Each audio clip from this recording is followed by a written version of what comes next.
I love it. Happy Friday. I love it. I love it. Hey, nerds. Hey, nerds. You're too dependent. I can't be late. Do you know how this works? First of all, find a published schedule of this show, nerds. Let me know that you have nothing. You know, raise your hand if you're in the chat and you don't have a life. Oh, Melton's late. Late again. He's late again. For what, nerd? For what? I don't owe you. I don't have a schedule, you know? You're lucky. You're lucky I try. Imagine me being... I owe you. I'm sorry. I didn't do a show yesterday. One's in the bank. One's in the bank. I owe you guys. I'll come in tomorrow and put another one in. Fuck off. You're lucky you get anything. You're lucky I put any food in your bowl. Go find another house to hang out at, nerds. Anyway.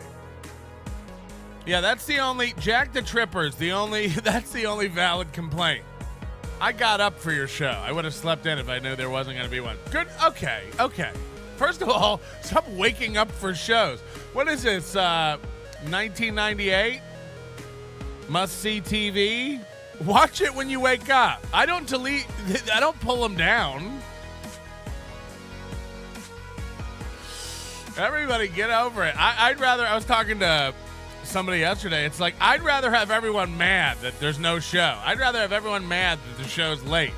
I'd rather have everyone mad like I've gypped you of something. Like Melton didn't even do a show yesterday. This is really slipping. Is it? Is it slipping? He's a shell of what he used to be. I don't owe you anything, nerd. Find the published schedule of this show. I'll wait. You go to nobodylikesonias.com. You find the part of the website where it's like, Melton's on every morning at 6. I ain't. I don't work at State Farm like you. I don't clock in down at the cereal factory. I don't, what do you... I'll do what I want. I'm not late because I'm my boss. It's impossible.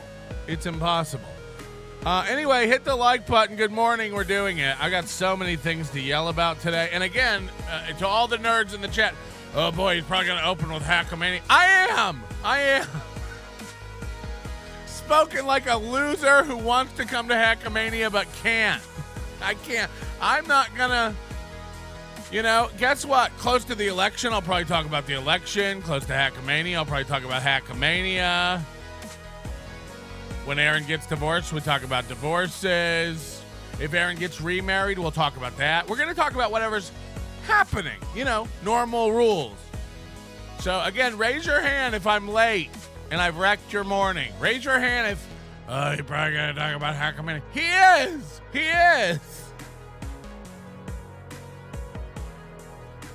He probably is going to talk about Hackamania. How weird would it be if I didn't? Let's ask that question. What if I came on from here until May 31st and I didn't mention Hackamania? What if I tried to make it all go away? What if we'd sold 0 tickets and my idea was maybe if I just don't even mention it again, it'll all go away. People forget we're having it. Maybe if I just don't even bring it up, we can make this whole Hackamania. What if you literally sold no tickets up to 2 weeks before the event, and your idea to kind of like make everyone forget about it is just to never bring it up again? Maybe you sold 3 tickets, you quietly refund those, like, hey, we made a horrible error, we can't have an event, I'm really bad at this, I don't know what I'm doing, your tickets are... Again, I wish I could help you. I wish I could make you have fun. Real says, KB says only 50 people are coming. Fuck, we got 50 now? We're up to 50? Yes. I'm looking forward to it. Anyway, look, Hackamania, I hate to tell anybody who's got, theories. I love this one, too, is like, Aaron's convinced that Carl's turned on him to sell Hackamania tickets. This is what you have to do when you're such a loser that it can't possibly be you. Aaron's like, it can't possibly be that I'm a cartoonish boob fucking up my second marriage in public. It can't be that. Carl's a melting cuck, and they're just trying to move Hackamania tickets. Hackamania tickets have moved. They're moved. Whatever it's going to be, it's going to be. I doubt we'll sell any meaningful number of tickets between now and the date. So Hackamania is settled. It's going to be what it's going to be. So you can't fix it.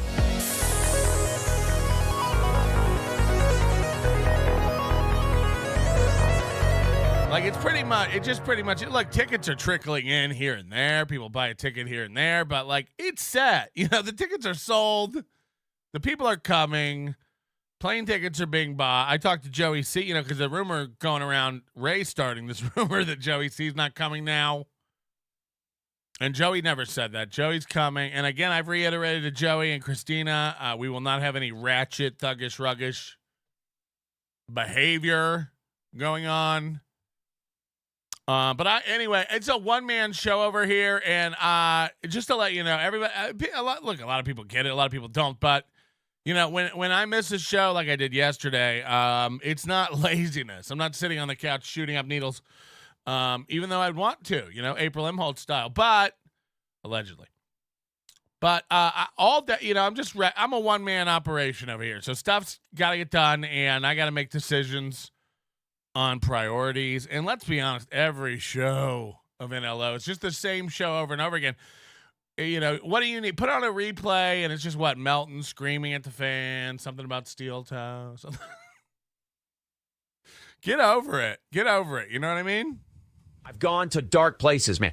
Dark places. 5 days and nights spent at Nick's house, just messed up on uppers, downers, lefters, righters, abba-zabbas, pop cappers, West African sizzle dots, glass catnip, and screaming Kevins.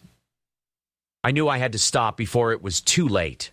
Mooby accidentally ate half a weed gummy the first night thinking it was regular candy. Jeez. And when he found out he became hysterical and started screaming that he was hallucinating. Nick lost his boner, and I had to take Moobs home and put him to bed. You need to rub his belly with mint vapor rub and turn on his favorite episode of Cheers. He'll be asleep in no time. I knew I had to stop before it was too late. I just wish I could have saved April from the clutches of Kalamazoo Crushers and Thai Basil Oregano, Mooby Tum Tum Hurdy. I miss my trad mommy wife. Baby scream. This lawyer man, Nick, sounds like a real catch. Does he drive a Crown Victoria like the sheriff do? I bet he has hot showers every day even. Jesus. I got a lot of, you know, I talked to Carl a lot yesterday and Rocco yesterday and some other people. The movie stuff, you know, we got to get into speculation. But I told Carl this yesterday. You know, this is really bringing Carl and I close. You know, and I hate Carl. I want to hate Carl. Carl's a dork. Carl's a dweeb. Carl married his mom. He's got a band. That's gay. He lives in Rochester. That's gay. He hangs out with his friends in a basement. That's gay. I don't want to be this nerd's friend. And Mooby's pushing us together, like wants us to make out. He's like, forcing us to be in an alliance. Anyway, I was telling Carl, the more this goes on, and the more I read, and the more I see, and the more speculation, and the more people from this Ricadaverse come into it, I told Carl, I'm becoming increasingly convinced. And I'm the first one to admit it. And I said this the day that the divorce thing came out. We were live. Was it Monday? The Monday when the divorce stuff came out live while we were on the show, and you guys started telling me we got to go watch. He's announcing it. It's happening. I said this feels like a work. You know, this could be a work. The reason it feels like a work is it's everything. Like he couldn't be handling all this worse. That's why it feels fake to you and I. Carl's like, there's no way he's done that to his set. He got rid of the banner and puts all that stuff in the back. There's poor lighting, and he thinks it's better. Objectively, anybody can look at it and go like, this looks like shit. So Carl's just like, there's no one this out of it. And the problem is Carl doesn't watch Steel Toe, so it's like, oh, he is. He is. Not only is he this out of it, he's completely gone. Like, from just like a megalomaniac, you know, completely self-involved, self-preservation kind of a mode. But what I was telling him was like, I'm the more I read and the more I see, I'm becoming increasingly convinced that it's not something we've speculated, like drugs or swinging. It's everything we've speculated and more and more. I'm starting to think not only were they on drugs, not only were they fooling around with their cicadas, Mubi signed off on some sort of open marriage. And again, the insecurity leaking out is why he kept telling us, like, people keep thinking I'm like fucking all these chicks and Miss Ricada and stuff. No. We never thought that. We thought April was being passed around like a duchy. You know what I mean? That's what we thought. And it's just all looking more and more true.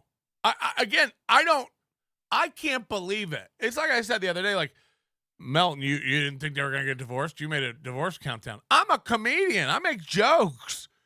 Do you think because I put up a timer that thing has to happen? Or I even believe it's going to happen? You fucking idiots. Like, I don't think I can make a couple get divorced. You couldn't make me get divorced because you're not married. There's not, like, no one has that level of control over my life. I didn't think in a million years we could make them get divorced. But we did. But we did. Who knew? So yeah, man. I mean, the more this goes on, I'm not, because I yesterday, like, somebody posted up what Aaron's been posting on his Facebook, and it's like teen girl shit. It's like, you know, sunsets and meme, you know, words over it. Like, I'll just show you. Hold on. You want to see what, like, Mubi's posting to his social? It's bananas. Where is it? Oh, God. Like, you won't even believe it. You'll go like, fuck. Is he gay now?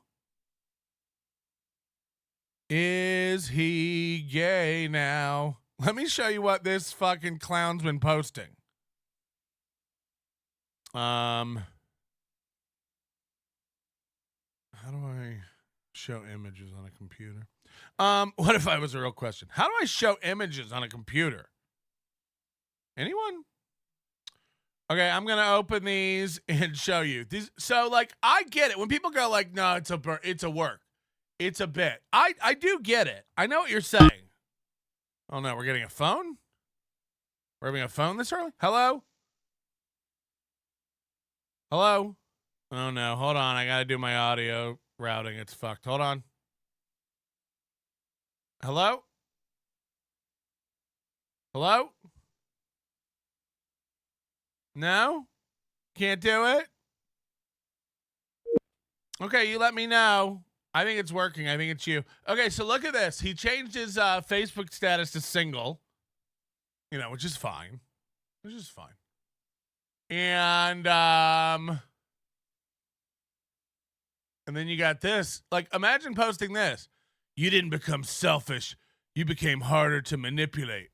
Don't confuse the two. Again, like, who's posting this? Girls, women. And by the way, you know, he sees himself as this GQ model. You didn't become selfish. You became harder to manipulate. Don't confuse the two. Don't confuse the two. Yeah, Aaron. And then this, as if it doesn't get worse. I mean, this is straight off a girl's timeline. Sometimes you have to accept the fact that certain things will never go back to the way they used to be. What? Again, it's like if you were setting me up, again, we all have to make the caveat here. No one's handing us this W like this. Come on. I get it, Carl. I get it. A 40-year-old man posting this on his Facebook. A 40-year-old man who, by the way, who runs a steel toe morning show. The Steel Toe Morning Show. Sometimes you have to accept the fact that certain things will never go back. Keep us posted, nerd. Again, I love 40-year-olds teaching us things that we all learned when we were in kindergarten. We all learned that if you break your favorite toy, it doesn't get put back together. It's broken now. You got to be careful. Object permanence? Is that what we're trying to teach here? Object permanence? Sometimes things change and can't go back to how were. Sometimes you can't control something, so might as well let go. Do we have a sunset picture I can put that over? Sometimes things don't go your way and you have to adapt and make most of them. It's just like, hold on, let me get my pen. Let me get my pen, adult man. What is it? Sometimes you can't put things back. You can't make tracks in last winter's snow. Got it. What a fucking fortune cookie nerd. Can you keep this to yourself?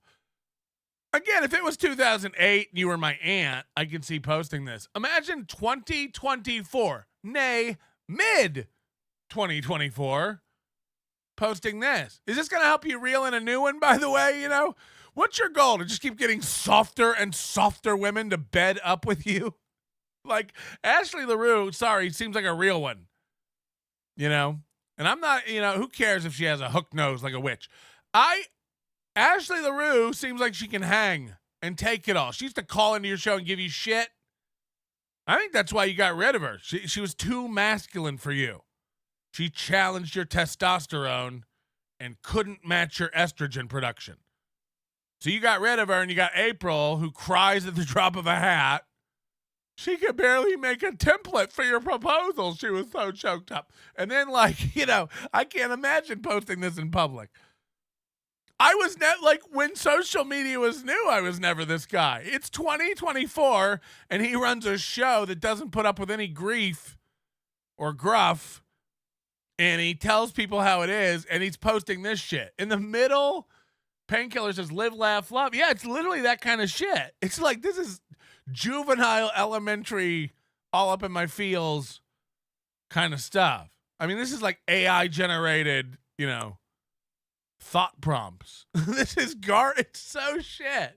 It's so shit.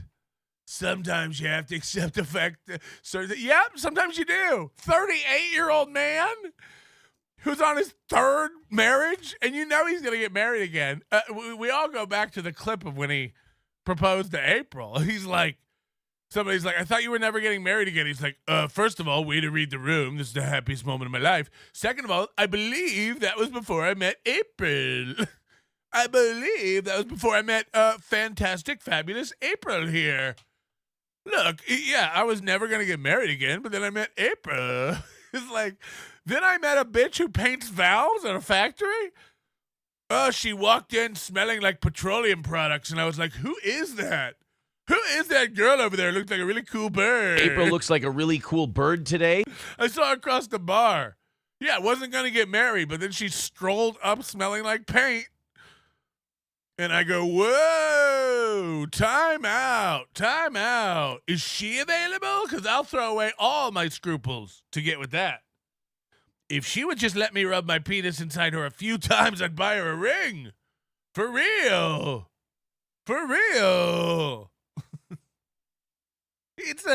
Imagine saying that. Yeah, I wasn't going to get married again. And then I met April.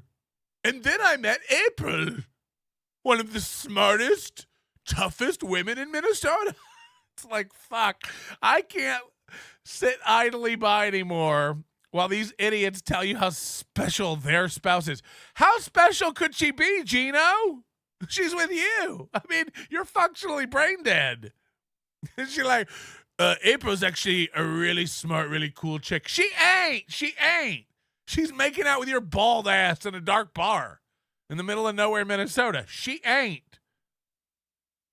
Keanu is so fucking special. She's literally grabbed onto a falling star. She's not special. She's dumb. She's dumb. Hey, is Gino's bulb finally flickering and about to go out? Lock it down. Don't be afraid to start over. It's a brand new opportunity to rebuild what you truly want. Never allow someone to be your priority while allowing yourself to be their option. No more tears because I didn't lose you, you lost me.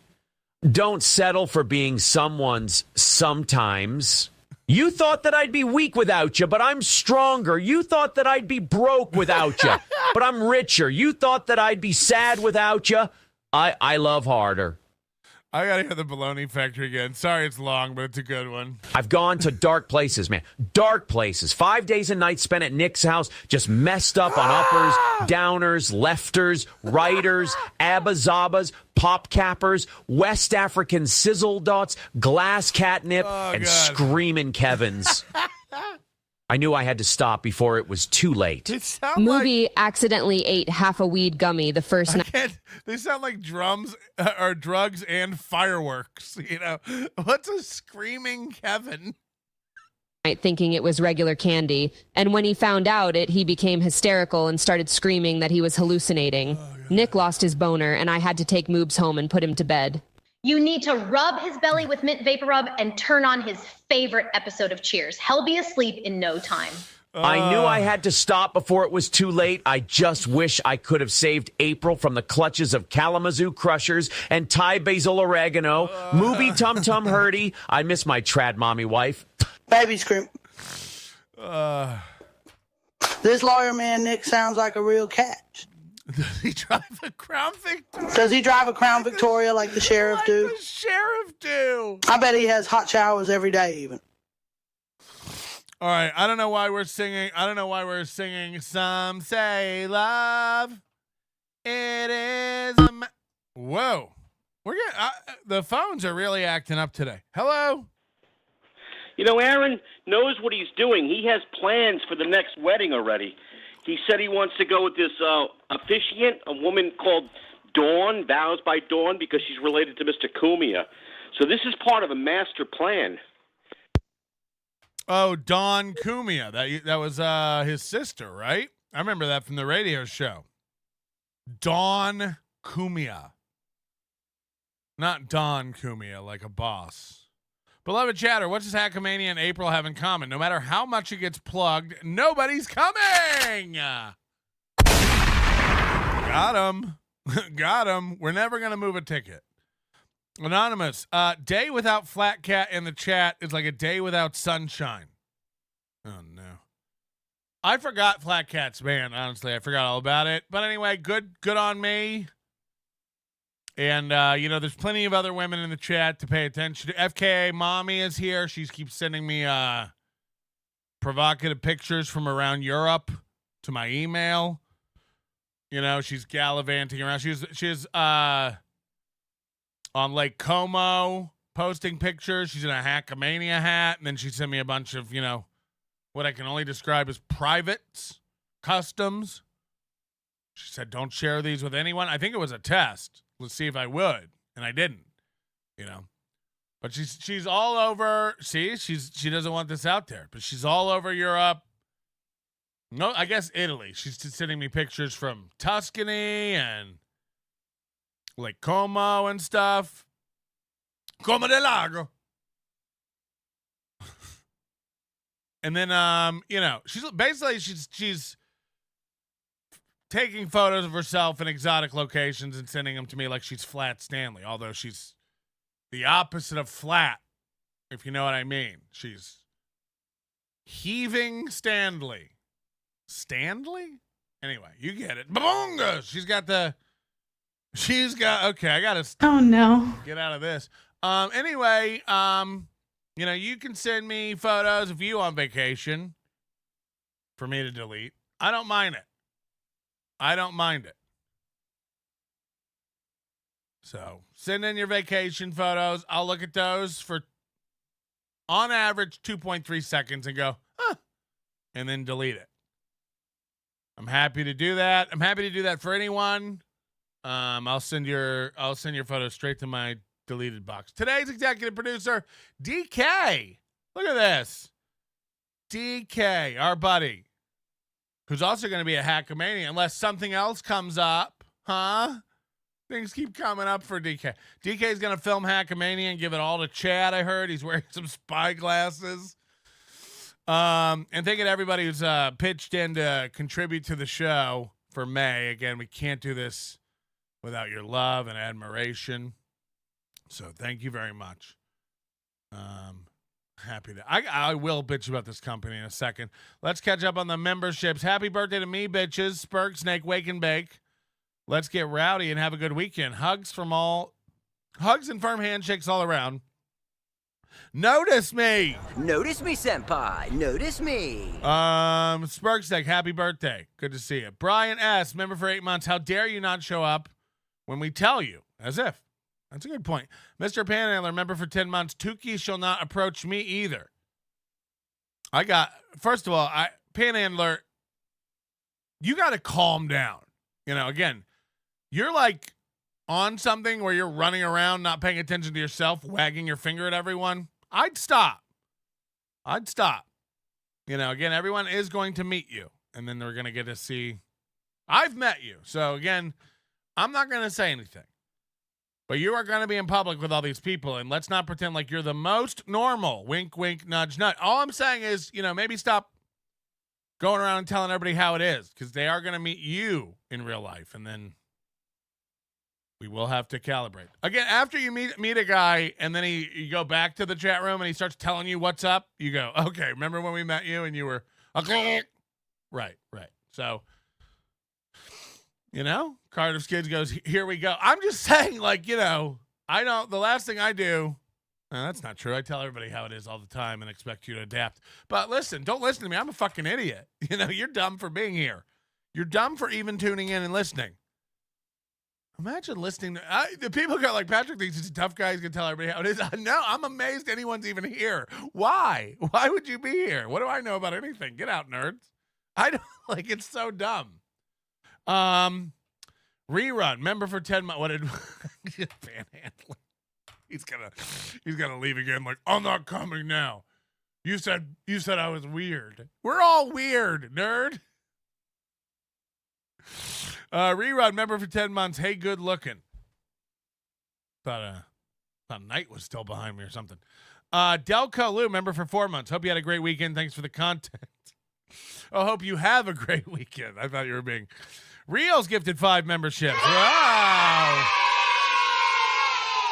Lance, member for 14 months. Thoughts on the digital Komodo? Is that a grill? I don't know. Smiths, member for 6 months. In case it hasn't been mentioned yet, Aaron Steeltoe have made the lolcow big leagues and have their own dedicated Kiwi Farms thread now. Again, I don't think that's the big leagues because most people don't know what that is. Somebody sent me a link to their Kiwi Farms thread on the last show. I won't mention who. And, you know, I clicked it to try to go see what it was, and they wanted me to make an account. And it's like, I can't, I'm not making an account on a kiwi. You know, first of all, I don't even like kiwis.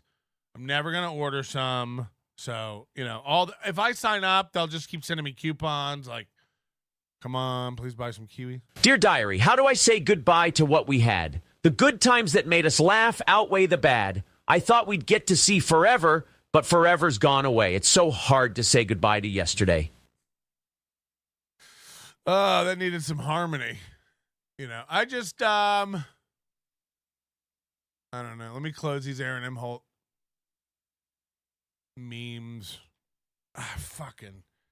So I was going to do a show late yesterday. I've been 6 days. I have to vent. I do have to vent. You want some Hackamania? We want some yelling? Here we go. So I'm trying to stream this Hackamania event to everybody. It's not easy. It's a giant pain in my ass. I'm planning on 5 camera shoot. I have to bring all the equipment to do this. Cameras, cables, networking gear, computers, monitors. And by the way, one of the main reasons we switched venues was to make this all easier. You know, the new setup's going to be great. We have space for all this, but it's still like, I imagine probably 2 to 3 carloads of shit I got to bring down to this venue and set up to stream this show. Okay, so it's not like a small operation. I want it to be good. I'm not going to set a webcam and a laptop in the back of the room and just, you know, hope you guys enjoy. We're going to try to make it nice. Try to make it look good. Try to, you know, have angles that can show you stuff and people on stage and things like that. We want you, if you're not able to make it out, you know, if you're one of the haters, you're just going to stay home and be like, ugh. We want you to be able to, the new venue is cheaper. That's why you're out of your mind. I mean, go. I'm telling you, please, everyone who's coming to Hackamania, do this. Go down to the Nerd while you're there. Go down to the Nerd and ask to see the. It's not you can't see like where we were gonna have the event if you just go to the Nerd. You got to like go ask them like, could I see the back room, the event space, the area? Go back and look at that, and then go look at our new venue, and you tell me. You let me know. You let me know which one's better, which corner was cut, which one's nicer. I'll let you know. Anyway, the point is, so and I'll blame Moody for this completely. Moody goes, why don't you? I'm looking at providers to handle the streaming. Obviously, like I'll handle the local end, the cameras, the filming, the sending it up to the cloud. Then the cloud, we need a provider that takes the video, ingests it, and sends it out to you, you know, and again, an adaptive bit rates for your phone or your mobile or whatever. So I'm dealing with this company called Dacast, DACAST. It's a big company, you know, they're worth billions of dollars, I guess. I don't know. They're a big company, hundreds of employees. San Francisco, you know, they're a big streaming company. They do Fortune 100 streaming seminars and events, corporate meetings, you know, big streaming events, global corporate stuff. I'm one of the smallest customers they have to ever had. I think I gave them like $1,200, okay, for this. Now, again, we could do it on YouTube and stuff. My concern is I want this all a private stream, pay-per-view stream that can't be taken down. I imagine there's going to be nudity. There's going to be some crazy shit.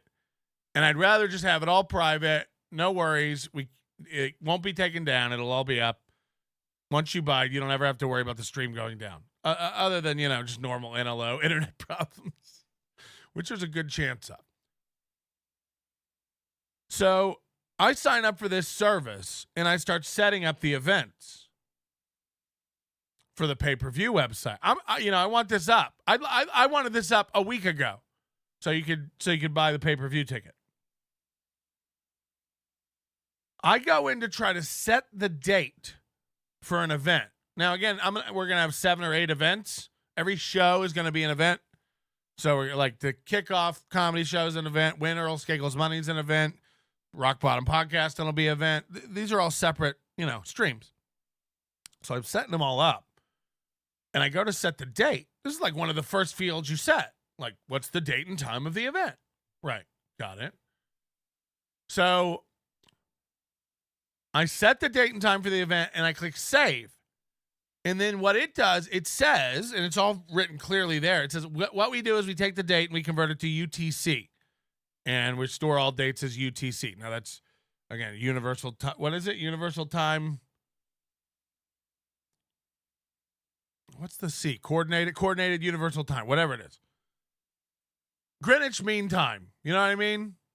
So where I'm at on the West Coast, it's minus 7 hours or plus 7 hours, right? So it's what? It's almost 7 a.m. here. That means in Britain, UTC time, it's what? Almost 2 p.m. So if I go, we have a show on May 17th at 7 a.m. It converts it to May 17th at 2 p.m. It converts it to UTC time. The problem is all of our events are at night. So when I schedule an event for 8 p.m. May 31st, aka the kickoff comedy show, it's converting that to 3 a.m. June 1st. Only it's not. It's converting it to 3 a.m. May 31st. It's rolling the time forward 7 hours, but it's not converting the date from May 31st to June 1st. It's not rolling the date over. So essentially, it puts my event in the past. Now, again, this is stupid and you don't care about any of this, but I need you to know what the problem is. It's a very basic problem. It's a very simple problem. This is 101 shit. I need to set the date and time for an event at an event streaming company. All this company does is stream events. That's all they do. So I just want to set the date and time on my event. But when I set it, it rolls it back to 3 a.m. on the same date. So I sent a ticket in, support. This dumb woman, I'm using Safari, I've used Chrome, I've tried different computers, I've tried Windows, I've tried Mac. It does the same behavior on all of them. And I know it's supposed to roll to UTC time. It's rolling the time, but it's not rolling the date forward. I'm very clear about in one paragraph what's happening. And I even took a video. I filmed a video of it happening and sent it to them. This bitch comes back to me, this tier 1 support. Women, you want to make the same as men? Ha! She's the dumbest bitch I've ever met in my life. She's like, what browser are you using? Again, I sent all this in the initial email. What's happening? I know everybody can't find a job, but everybody with a job is fucking retarded. I sent her a 1-paragraph email that included 2 pieces of information that she proceeded to email me back immediately and go, what browser are you using? And then, by the way, when I told her, she goes, can you try Firefox? Can I try Firefox? No, it's 2024. And by the way, then I emailed back to her, Chrome doesn't work? She goes, yeah, Chrome's fine. Imagine this exchange of tickets with a support company. Hey, this won't work. I'm using Safari and Chrome, and it's rolling it forward to UTC time, but it's not rolling the date forward. Can you help? Yeah, what browser are you using? Like I said, Chrome and Safari. Is Chrome not good? Try Firefox. Really? Chrome won't work? Yes, Chrome's fine. That's the end of the thread. So I don't know if she's helping me anymore or not.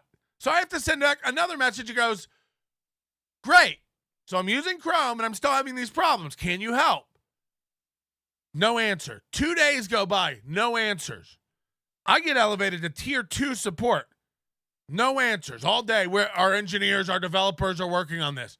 Finally, I tell this one woman she's too dumb to talk to me anymore, and I have to go up. I'm at tier 3 support now. They're having developer and engineer meetings about why I can't save the date. Finally, an engineer emails me back. Okay, we found the bug. We see what's happening. We understand your problem. We're working on it. Again, giant company. No one's ever tried to set a date. Again, it's like the second field in setting up an event. I've discovered a bug in your system that stumped your engineers and developers. The CTO got on the email chain, the chief technology officer. I'm not kidding. 6 people on an email thread. I was sending out the screenshots of it to Carl and Rocco yesterday. Couldn't believe it. I mean, it's insane. It's insane what they're doing. They're having giant meetings, roundtables with developers and geniuses and engineers and the CTO and, everything about we've got a guy who can't set a date for an event. Now, all this afforded me 6 days of time to go find an alternative. I'm not going to sit on my thumbs while this company, I'm losing confidence every day that I can't set a date for an event. So I went out and found another provider and got mostly set up yesterday with them. So I guess we'll be switching. And then I asked for a refund yesterday, and the guy goes, give us 48 hours. Just give us 48 hours to try to get this fixed.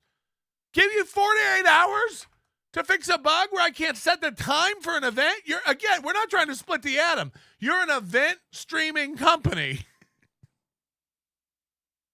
and I can't set the date and time on an event. I know this feels like nothing, but it's been 6 days of my life. 19 email chains with people who I assume are far smarter than me. If you're an engineer or a developer or a CTO, you know what I mean? I imagine you're a fucking captain of industry. What's going on? I can't set a date. And the fact that grown men are arguing, please give us another chance. Could you just give us 2 more days to try to figure out how to set a date? No, send me my money back. I haven't used 1 kilobyte of streaming data. Send me my money back, nerds. Keep your face always toward the sunshine, and shadows will fall behind you. If you set your goals ridiculously high and it's a failure, you will fail above everyone else's success. Whether you think you can or think you can't, you're right. Hey, buddy. That's true. It's all in your head. Life's journey is like the delicate process of nurturing a crippled bird, tending to its wounds with patience and compassion until it transforms into a magnificent kuwal creature. Its once broken wings now strong and vibrant, soaring high in the boundless sky of possibilities, a symbol of resilience and hope, only to watch it vanish into the horizon. A reminder that our acts of kindness and empowerment can sometimes lead to paths beyond our grasp. Yet the beauty lies in the freedom we gift, knowing that in the flight of the liberated, our hearts find solace. FKA Mommy here. April, enjoy yourself like I do. Get your thirst trap going, showing off all your cool wall stuff to get noticed. Clout chase these mofos. Come back to the country, honey. You ain't no city pigeon. You a country grackle. Jesus Christ. Come on home. Get away from Rakita. Country grackle. Beloved Chatter says, I bet you regret passing on that digital ambassadors. Yes. It's harder than it seems. You are right. Fuck. My ex, the one before Ape, says she watches your show and loves it because you're accurate about me. Are you banging her before our papers are even filed? 2, I'm just talking to her to learn how to better myself. I swear on Rakata's law degree. Didn't see that coming. Ha ha ha. I too didn't see that coming. Yeah, Movie's been doing this thing where he's like bragging about, basically he's saying he's banging his ex. The woman, I guess the woman he was cheating on Ashley with was a different chick, and then he dumped her for April. And now he's going back to the in-between girl, and basically he's insinuated several times that they're already fucking and she's already been over there, and so again, like, Carl's whole thing is like, this is so disrespectful to April. This is so cringe. Like, his children are going to watch this and see how flippant he is about relationships and women. And, like, that's why this has to be at work. And it's like, Carl, honey, he's this guy. This is who he is. It's all self-preservation. It's all public appearance. The same way he had no regard for April when she was on the air as his partner. He'd throw her under the bus all the time. Yeah, that's how he is about his ex-wives and his past relationships too. Oh, wow. He's acting like he never cared about April at all and it didn't mean anything already? Yeah, that's who he always was. That's who he always was his whole time. He was never anything else, and you thinking he was anything else is just a miscalculation on your part. The guy's absolute scum. Absolute dog shit. For real. So I don't know what to tell you about it. We're going to watch a little Steel Toe this morning. I have some court documents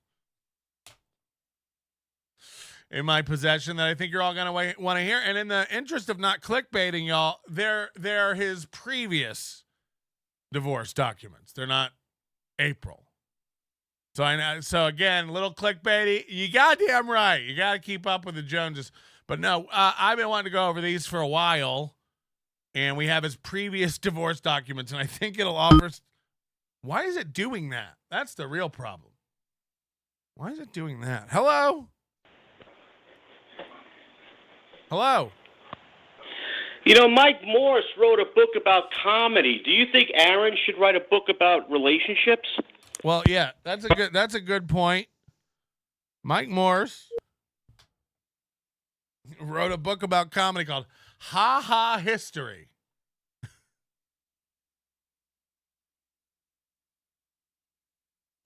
Illustrations by Michael Morse. And again, it's just full of bangers. It's full of bangers. Let's go to today. What's today? May 17th, 1970. On an anonymous buyer purchases ruby slippers worn by Judy Garland in The Wizard of Oz for $15,000 at auction, but immediately donates them to the Smithsonian Institute. The lesson here, always keep the receipt in case something you buy doesn't fit. I mean, it's a good book. Anyway, yeah, what was that? Mike Morse's comedy book. Mike Morse's comedy book. I heard Ray last night go, you know, I don't like Mike Morse. That guy's not nice. Like, Mike Morse doesn't talk and never says anything. I don't even know if that's a human. Could be an AI. Could be a loop. And then, like, Liam asked him, like, what don't you like about Mike Morse? What's wrong with Mike Morse? And he's just like, I don't know. That guy, I don't know. He's always, like, weird. It's like, okay, so you hate a guy but don't have a real... I don't really like that guy. It's like, I mean, I don't really have an opinion on Mike Morse. He seems not real. Johnny Rockwell, ha, ha, ha, ha, ha, ha, ha. Call me Patty. Are you sabotaging my stream? Are you sabotaging my stream? Somebody says, who sent you that book? I don't know.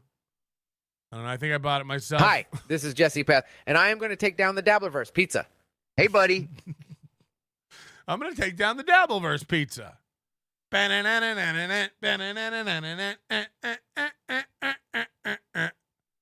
We also got to go over some Jesse Ever stuff. We might say that till Monday because I just know how Steel Toe eats the day away.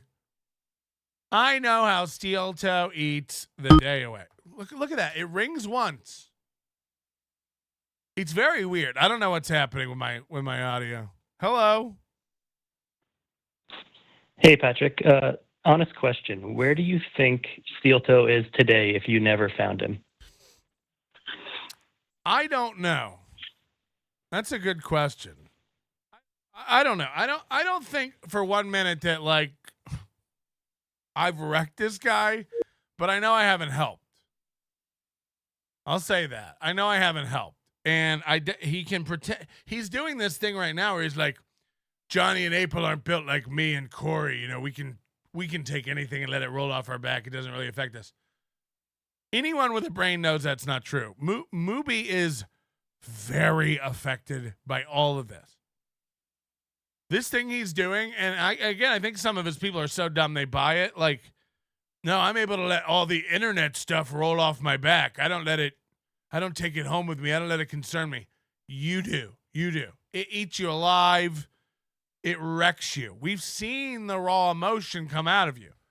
You know, again, all circling around things people say about you and to you. You don't slowly but surely make your show about addressing the haters unless it's getting to you. Fact. I like an hour of your show every day is boots up to address rumors and get those out of the way. If not the whole thing. I mean, I watched him do overtime the other day. They hit the goal. He goes, all right, so for overtime today, we're going to go in and mess around with the chat a little bit. Yeah, that's the laziest form of entertainment. You know, people get mad when I'm not watching Steel Toe and stuff. We've been on for an hour and I've just been talking. Yeah, this is called a podcast. This is called a show. This is actually the part of talk radio that people find difficult, is to, like, talk about anything and make it compelling, followable, and interesting enough to not change the station and move on. You know, anybody can put a clip on, but putting a clip on and not saying anything doesn't really further the conversation. This is why Kevin Brennan's clip shows are the most boring clip shows. He'll literally put on a 2-minute clip and just let it loop while he sits there on his phone. It's like you're not really adding anything to the conversation. And Mooby's entire show now is literally just firing up the chat and arguing and dispelling rumors. The whole show. All he does now too is turn it on and go like, I don't want to talk about the divorce stuff today. And then he just immediately goes into the divorce stuff. The other day he said, you know what? One thing I did wrong was, I think it was too cringe. I talked about sex too much.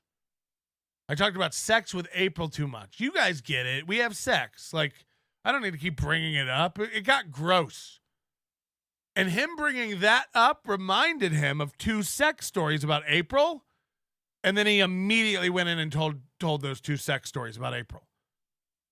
So, I mean, this is the guy we're dealing with. The self-awareness meter is just down to a 0. He literally says, I should never have talked about having sex with April so much. It got gross. That reminds me, one time April and I were having sex. You know, like, so. Just fucking great. Just fucking great. It's good. Hold on, what is this? The Lift at the Griff. Sunday, June 1st, the Ghost of Mr. P will be fighting Turbs McGurk live on pay-per-view. Is that true? Is that going to be going down? And by the way, Lance, keep trying on Twitter, you fucking nerd. Like, keep trying to get me. You almost got me to give a fuck, you fucking nerd. Lance keeps going on Twitter going like, don't you think it's been enough? Like with the steel toe stuff, man, like maybe you got to let their private life. Maybe, Lance, maybe. Fuck right off. Imagine. First of all, you troll nerd.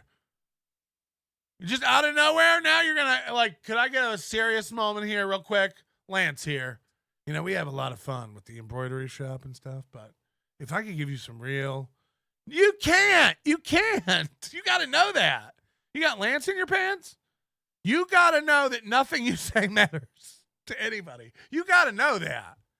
You got to know that. We love you around here, but it's like Doom. You know, we treat you like you're Groot. You have one.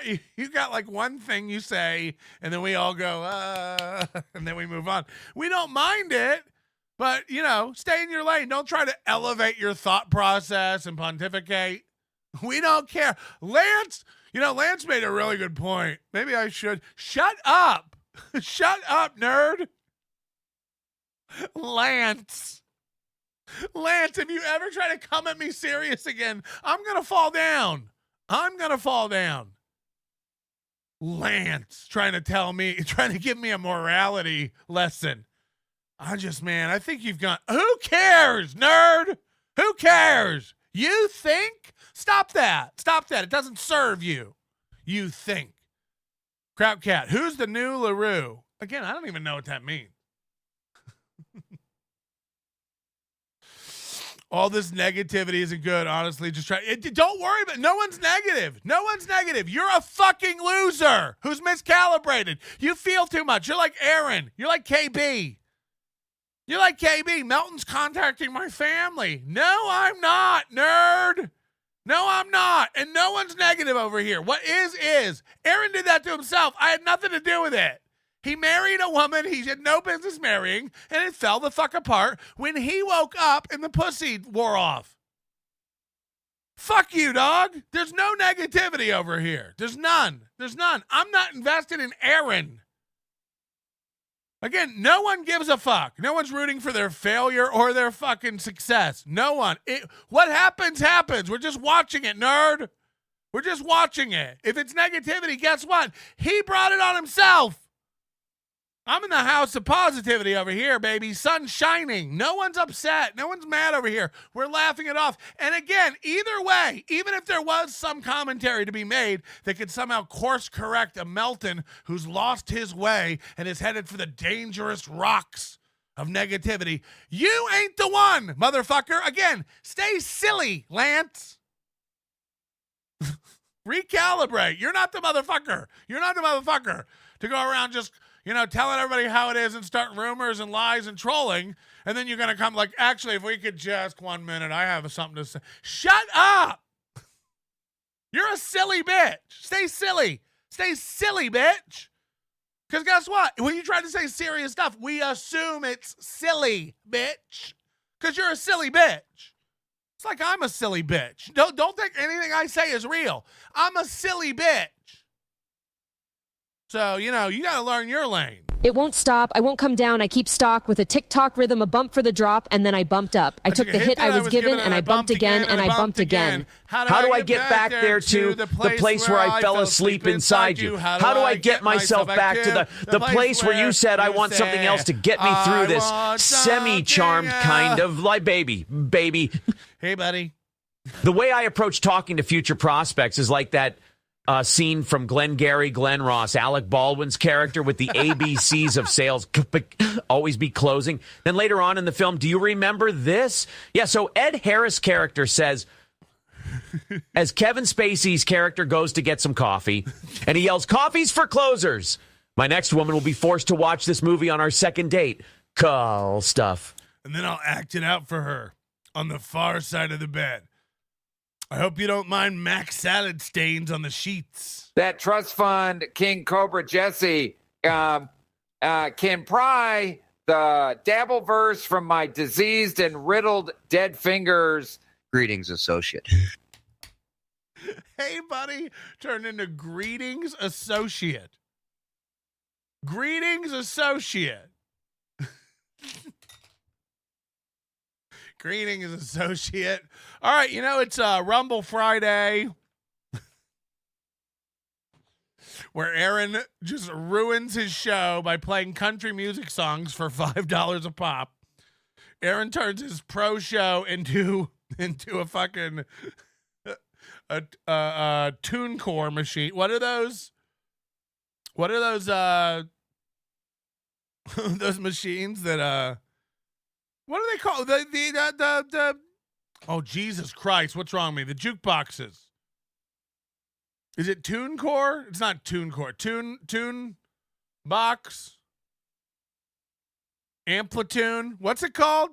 The app when you're in a bar and you want to put something on the old box. Dr. Spergenberger, don't you think it's getting a little mean? Justice for movie. Yes, and it's a mean show. It's a mean show. Everyone's like, you're kind of being an asshole. Correct. Hit subscribe. Hello.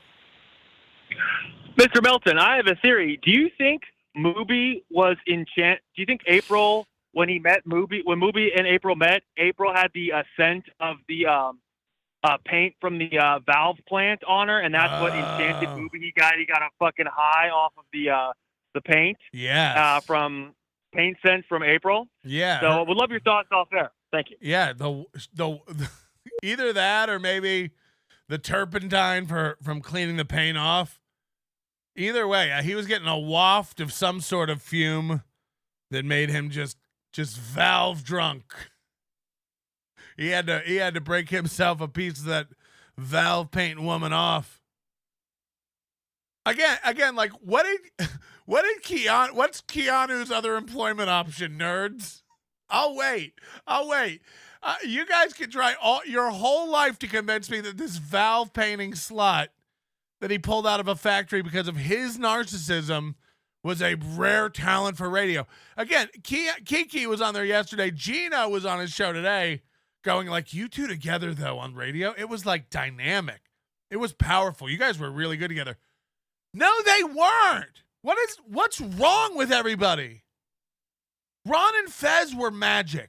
Opie and Anthony were magic. You've seen magic, right? Right? April and Aaron were mad. Shut up. You're dumb. Clean the inside of your nostrils. I think you're right. There's some paint on there. So again, and again, Gino and Kiki, Gino can't. Kiki's like really good on the radio. I heard her yesterday. First of all, no one has weirder chemistry than Mooby and Kiki. No one. It's awkward. It's weird. She makes a face like she's smelling his farts the entire program. It doesn't work. Anyone can watch any part of it. It doesn't work. They have no chemistry. None. Again, it makes April and Aaron look magic. Look, no offense. I'm not saying they're not even friends. Aaron with other women doesn't work. That's why Miss Ricada would never mix it up with Aaron. Kiki is awkward with Aaron. It's why you don't see any other women interacting with Aaron. He's weird around ladies. This is a fact. Hello? Hello. Yes. I actually did watch Steel Toe only when April was on at the beginning. They obviously went off the rails, and now it's more fun to watch the downfall. But at the beginning, that was the only enjoyable part. Yeah, something new. Anything new is, like, interesting. Yeah, I guess that's a fair point. Yeah, I mean. All right. Well, that was just my 2 cents. Have a great one. Yeah. I mean, look, Chaz Bono was newsworthy for a second. Excuse me, Melton, but I believe I've gotten Lance in my pants. I like Lance. I will know going after Aaron and getting him. My Krang and Claw have already picked all of the meat from the Steel Toe carcass. More Lance in my pants than you've ever seen in your entire life. Hey, buddy. Hello. It's called Touch Tunes, you dipshit. Oh, Touch Tunes. That is it. Do you even know anything? Do you even know anything? Do you fucking even know? It's called Touch Tunes, stupid. Neater. It is Touch Tunes. Hold on, that's it? That's what Stevie Lou called in to shame me about Touch Tunes? First of all, I never did it. I'm not the guy in the bar who goes, let me download an app and do computer stuff while I'm in the bar. But it is called Touch Tunes. I forgot. Touch Tunes. What did I say? Tunebox? Tunescape? Rune Box? Oh, God. I really hope Stevie Lou gets better one day and we can be friends again. What the fuck happened to the guy? What happened? Like, what happened, man? What a weirdo. And then, he's sitting there at home. His wife's at work or whatever. He's home alone, getting high, listening to NLO, calling in, going like, fucking idiot, I got him. You did, Stevie. I've never felt fucking dumber. I guarantee you he's like, fucking that was a win for Stevie. It was. Hit the like button. Hit the fucking like button. I can't with you nerds. And again, by the way, I like Lance. Lance cracks me the fuck up. That I talk about it to this day. My aunt's embroidery shop makes their merch. Like, dude, I get it. My whole thing is like, you're not the one then to tell everybody how it's gonna be. Stop. It's cute, but you gotta stop. No one, you're never, ever, ever gonna be allowed to say a serious thing. Stop it. Just stop. Okay, what's this?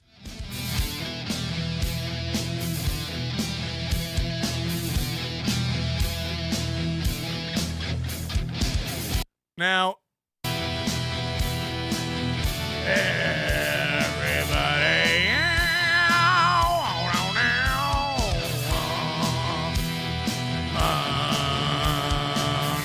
oh, this is good. Ray accidentally downloaded the Touch Dudes app. Very cool.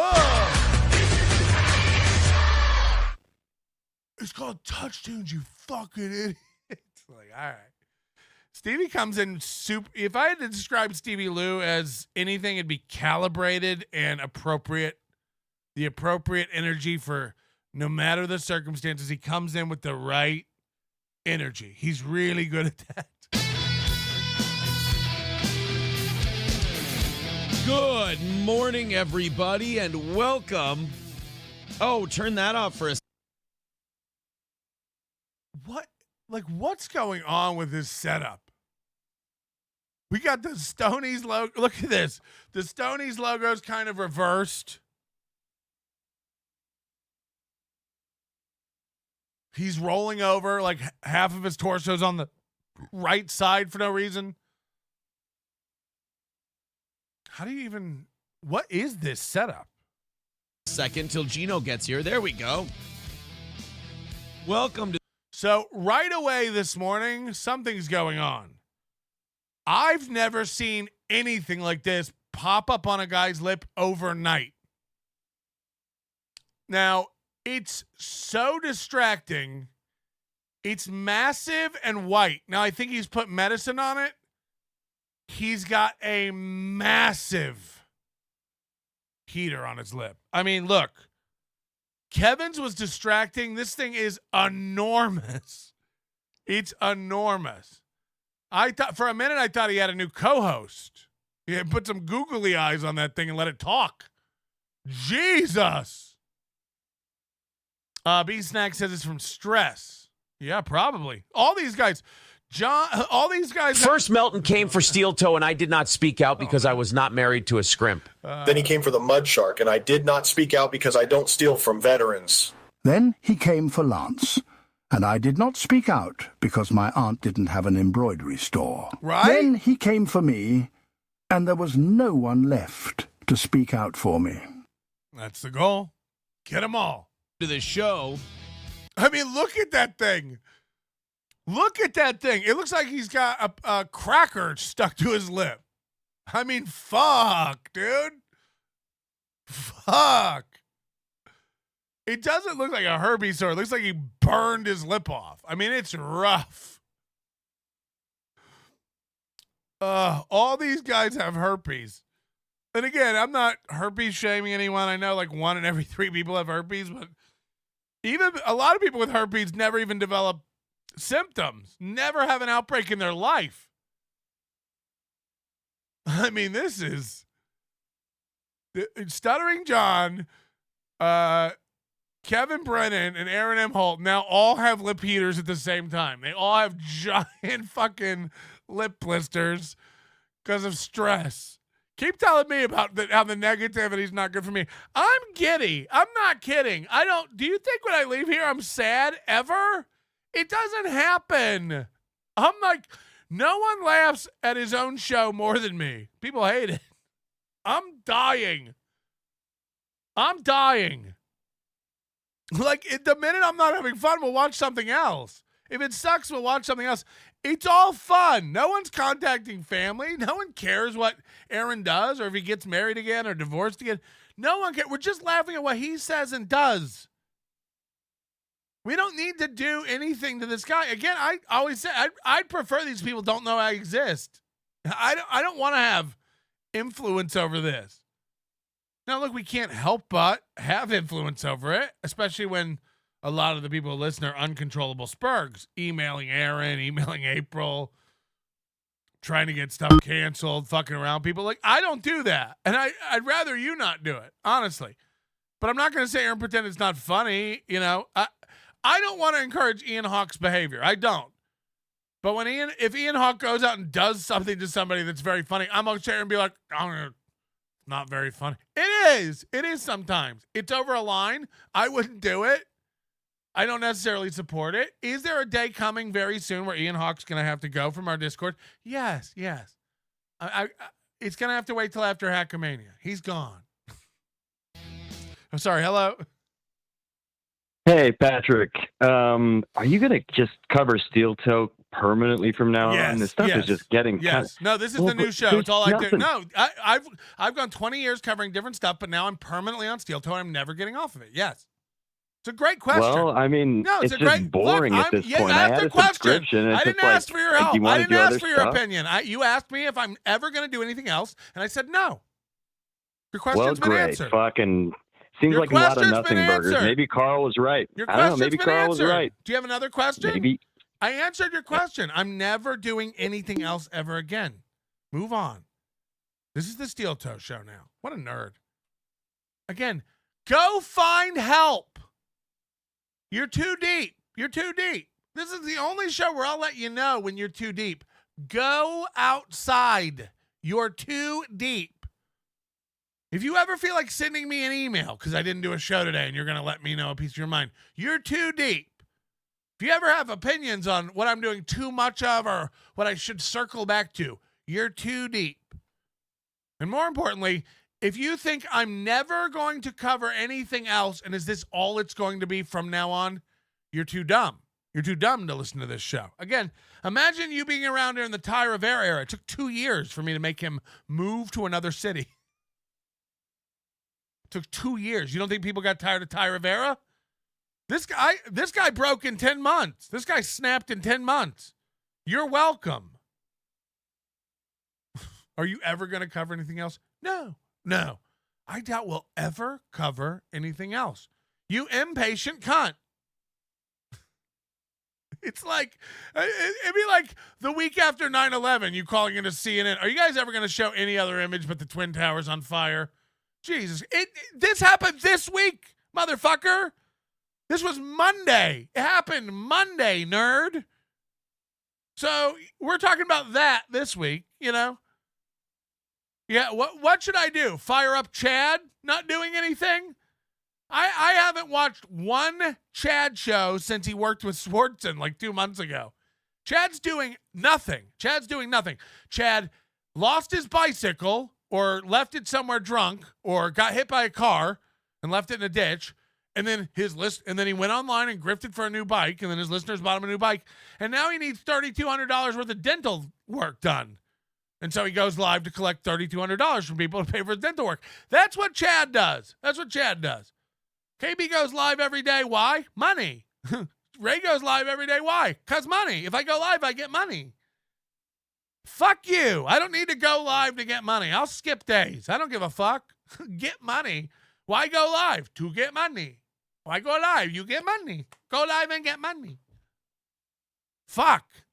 I'd rather have something to say. You know, I wouldn't. All right, punks, we're live. What's up, punks? I don't know, Ray. What's up? All right, punks. What's up, punks? Let's get that super chats in. What's going on, punks? I don't know, Ray. What's going on? Ray, I watched Ray last night. He's just like, all the stuff I have to deal with. I'm one guy. I'm only one guy. All this stuff I got to deal with. I got to deal with so much stuff, guys. You don't get it. I'm one guy. By the way, the stuff's imaginary. Ray still thinks he has a lot of drama and beef with Kevin Brennan. Kevin Brennan doesn't talk to you or want anything to do with you. That's not anything anymore. Let it go. I got to deal with all this. Deal with what? Kevin's done with you. You don't talk. What are you dealing with on an ongoing basis, nerd? These people are fragile as fuck. Ray DeVito is fucking retarded. I can't with this. Ray DeVito is fucking dumb. Jesus Christ. I really like. Fuck, is he annoying? Addicted to ubiquity, $2. Did he burn his lip on a meth pipe? It feels like it looks like a pipe, like a searing pipe. Is that a man's dick? Is that a joke? Will there be a VIP forklift at Hackamania? Yeah, the elevator's out. We had to bring that in for T.O. Hank. Crowdcat, Ray is 50. Crowdcat, you're actually not allowed to cover anything but Steel Toe until we figure out who the new LaRue. I don't know what that means. So you're going to have to explain new LaRue to me? I don't know. I don't get what that means. Explain it like I'm 5. Richard Lucas, all the Dabbleverse podcast hosts, swapping wives and drinking splooge at the live events. They all seem to have the same diseases. I just like, dude, I'm not, like, everyone's so fucking, like that guy who called up, it's like, I'm not kidding. Like, your IQ's too low to be around me. You know what I mean? Like, these guys are like, FKB, F Stevie, like, it's not like that. Listen to Carl if you like Carl. Listen to Steel Toe if you like Steel Toe. Listen to Chad. Listen to whatever you like. This idea that if I listen to Melton, I can't like Steel Toe. If I listen to Steel Toe, I can't like whoever you want. Leave me out of it. I'm not 7, so that doesn't work. You call up and go like, are you ever going to cover anything but Steel Toe? Yeah, man. Well, maybe they were right about you and Carl. Maybe they were. Maybe they were, man. Why don't you get a napkin out and do the work? Do the math. Try to figure out if they were right. Were they right about Steel Toe and Carl? Were they right about Melton? They were right about Melton. I mean, beat it, weirdo. I don't want tribal weirdos like that. It's so fucking weird. Wow, you listen to Carl, you're gay. First of all, I don't listen to Carl. And I'm gay. I saw how much attention Kevin Brennan got for his love sore, so I made sure I got one and drew your attention to it. Got it karaoke night at Stoney's from a big old gal that came in at closing time. Heater? More like cheater. Maybe you need to treat that thing before it gets infected. Like Kevin's booty blister. Down here on the farm, we just scrape up some mud from the chicken coop and rub it all over that thing till it dries out. Ugh. It's a probiotic. Chicken Good shit? lube, too. Chicken shit. It's the Steel Toe Morning Show. It must be stress. Oh, I haven't changed the whiteboard either. When Gino gets here, I'll change the white. It must be stress. Yeah, that and a virus. It's stress and a virus. The whiteboard. We've still got a biggest donor race going. How many women in Minnesota are walking around with giant sores on their beavers? This ain't a good look. It's between Sid and the Diffs. Look how pixelated his shit is. I love how he thinks he fixed it. He's like, steel toe sharp as fuck now. Let's go to the big board.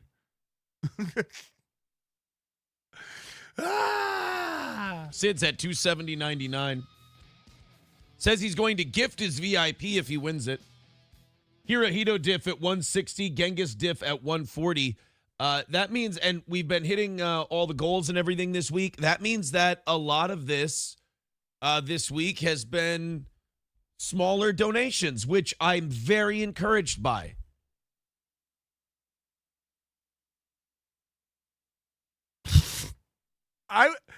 If I ever take a week off, it's because I have one of these on my lip.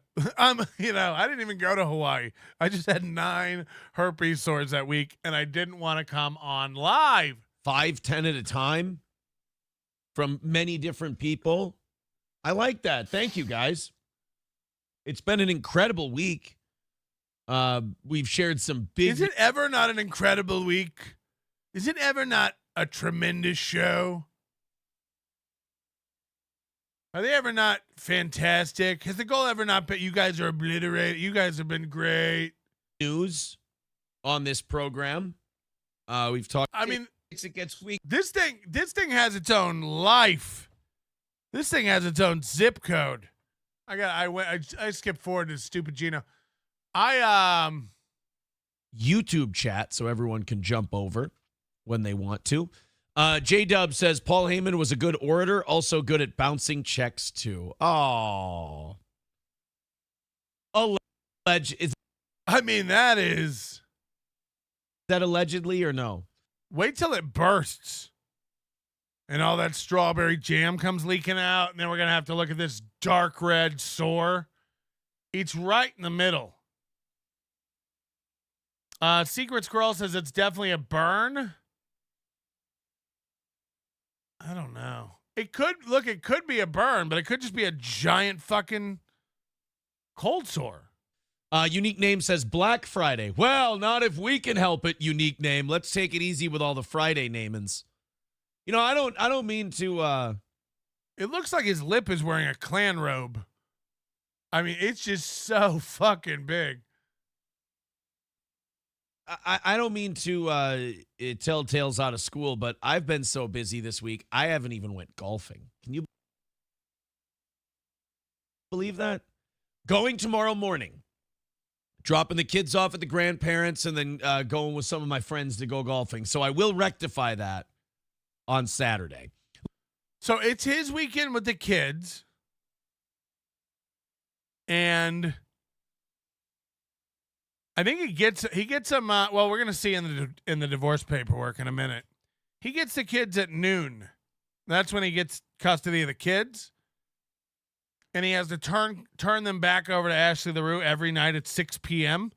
So he picks the kids up at school, and at 6 p.m. he has to drop them back at Ashley LaRue, except for every other weekend when he gets the kids. So he drops them off first thing Saturday morning. He drops them off at the grandparents on his weekend.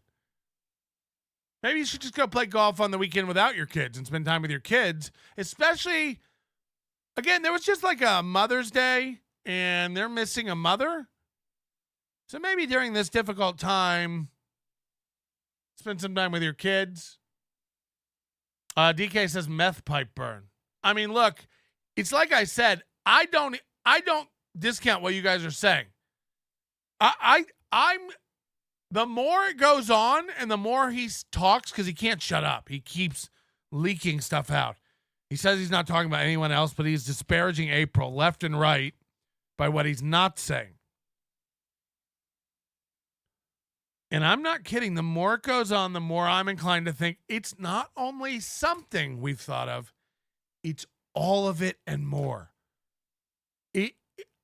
I think I'm at a place now where not only do I think there's drugs, not only do I think there was swinging, I think he allowed April to be in some relationship with this guy. I think he allowed it. I think he allowed her to spend nights over there. I think he allowed her to go over there on her own and fuck this guy. I think he allowed her to fuck this guy in front of him. The more it goes on, and look, these are all crazy. I've no proof of it, but as we go back over it over time, and you think about things, why did they always have gas station food in the morning? Well, she's coming from somewhere. Why was she always late? Why did he always go like, I think I hear April up there. She's coming in. Why would she sometimes come downstairs maybe this is in the winter, she would come down in that coat. She would come down in that jacket. Like she had been outside. Like she was coming in. She had eyeliner on. Always fluffing her hair. Always worried about her appearance. She would be dressed at 4 a.m. in the morning. She'd be dressed like she'd been out or was going out or had to go to work.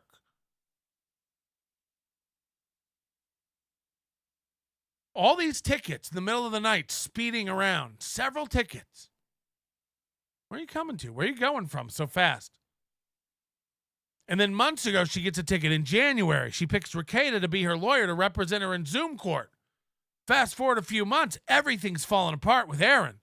I imagine things, if she and Rekieta were seeing each other, that could be strained. And they're not talking. That's why they didn't show up to court. Aaron didn't even know he was her lawyer. And they didn't show up to court because Rekieta and April had a falling out as well and aren't talking because he basically destroyed their marriage, or Aaron allowed him to destroy their marriage. So, again, it's all fascinating. When you go back and think about some of the things that were happening in the last few months, it all becomes, they're spending 4 nights over there in a row. All the adults are in the other room busy doing something, so Aaron's feeding everybody SpaghettiOs. Again, I have a feeling everyone's in a giant pile fucking and licking and sucking, except Aaron, who's in the kitchen doing what Aaron does best, using his noodle Gumby arms to microwave SpaghettiOs for the chillin'. I mean, look, man, I don't know. I don't know if we'll ever know. April could be in rehab literally in rehab right now. That's why she missed court. That's why she,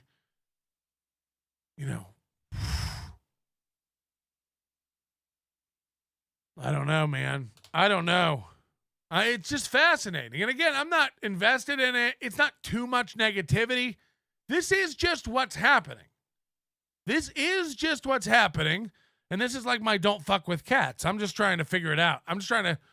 What occurred here? And again, the smartest thing April's ever done is get away. Now, I think Aaron kicked her to the curb.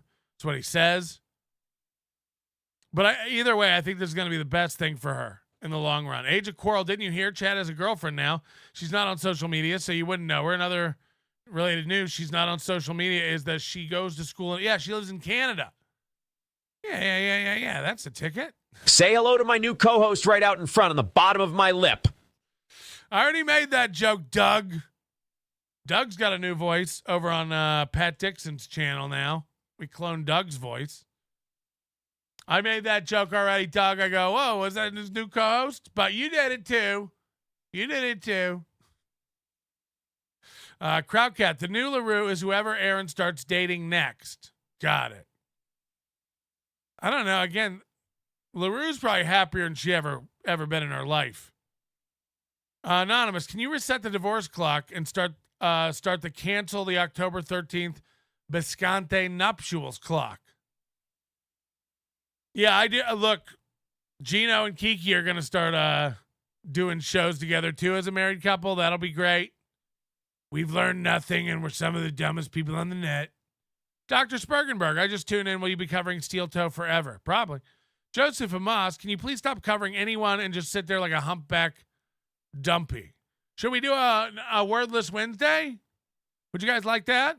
Colin Madden, Moob should do a show with a nutty sidekick like Ski Mask. Aaron's not funny or interesting on his own, but does have a corny straight man radio voice. Yeah, I just can't like watching Aaron thinking he's like, I can't watch. I keep my mouth shut. I'll keep my mouth shut. I don't need any more trouble. Shouldn't comment. Let's go into the chat and talk to you guys. Lance says, this is how we know you've been talking to KB. You contracted his lip sore. I haven't been talking to Kevin Brennan. I did hear Kevin Brennan wants me on the show. I've never had a problem with going on Misery Loves Company. Kevin Brennan wants anyone on his show. It's not a compliment. And by the way, you shall go on it, nerd. You will go on it, nerd. A, you need the money, and B, you need the exposure. And by the way, anyone, he would never come on this show. Do you understand? To be questioned by me. Now, look, again, I have no desire to do that. He's not invited. Don't mistake what I'm saying. I have nothing to say to Steel Toe. If Aaron will come on your show, he doesn't respect you and thinks he can control you. Fact. Look who Aaron goes on shows with. BYB, Ray, Kevin Brennan. Sorry, Kevin Brennan's a dumb bitch. Sorry. I think he's funny. Never said he wasn't. Kevin Brennan is a dumb bitch. Hello? He's dumb. He's dumb. He cannot. He wants to do a clip show where he keeps up with everybody and tells you what everybody's doing, but he can't. He doesn't know what's going on. So, like, when he comes on, he's like, why are they saying he's on drugs? Carl pulled this out of his ass. No, he hasn't. We've been watching this more than you, Kevin. You don't know anything about anything. Shut up, dummy. Fuck. It's, again, like, just the dumbest fucking people. Kevin's stupid. That's what I'm trying to say. Kevin's fucking retarded. That's what I'm trying to say. I think he's funny. I like his show. Again, so do I. I think he's funny. I used to like his show. It's like somebody was saying, like, Beloved Chatter, I think, was saying, like, Melton admitted that Movie's a really good broadcaster, professional broadcaster. He was. I don't know what this is. This is another thing. This is something else happening. All he does now is read the chat and cope. It's all he does. That's the show now.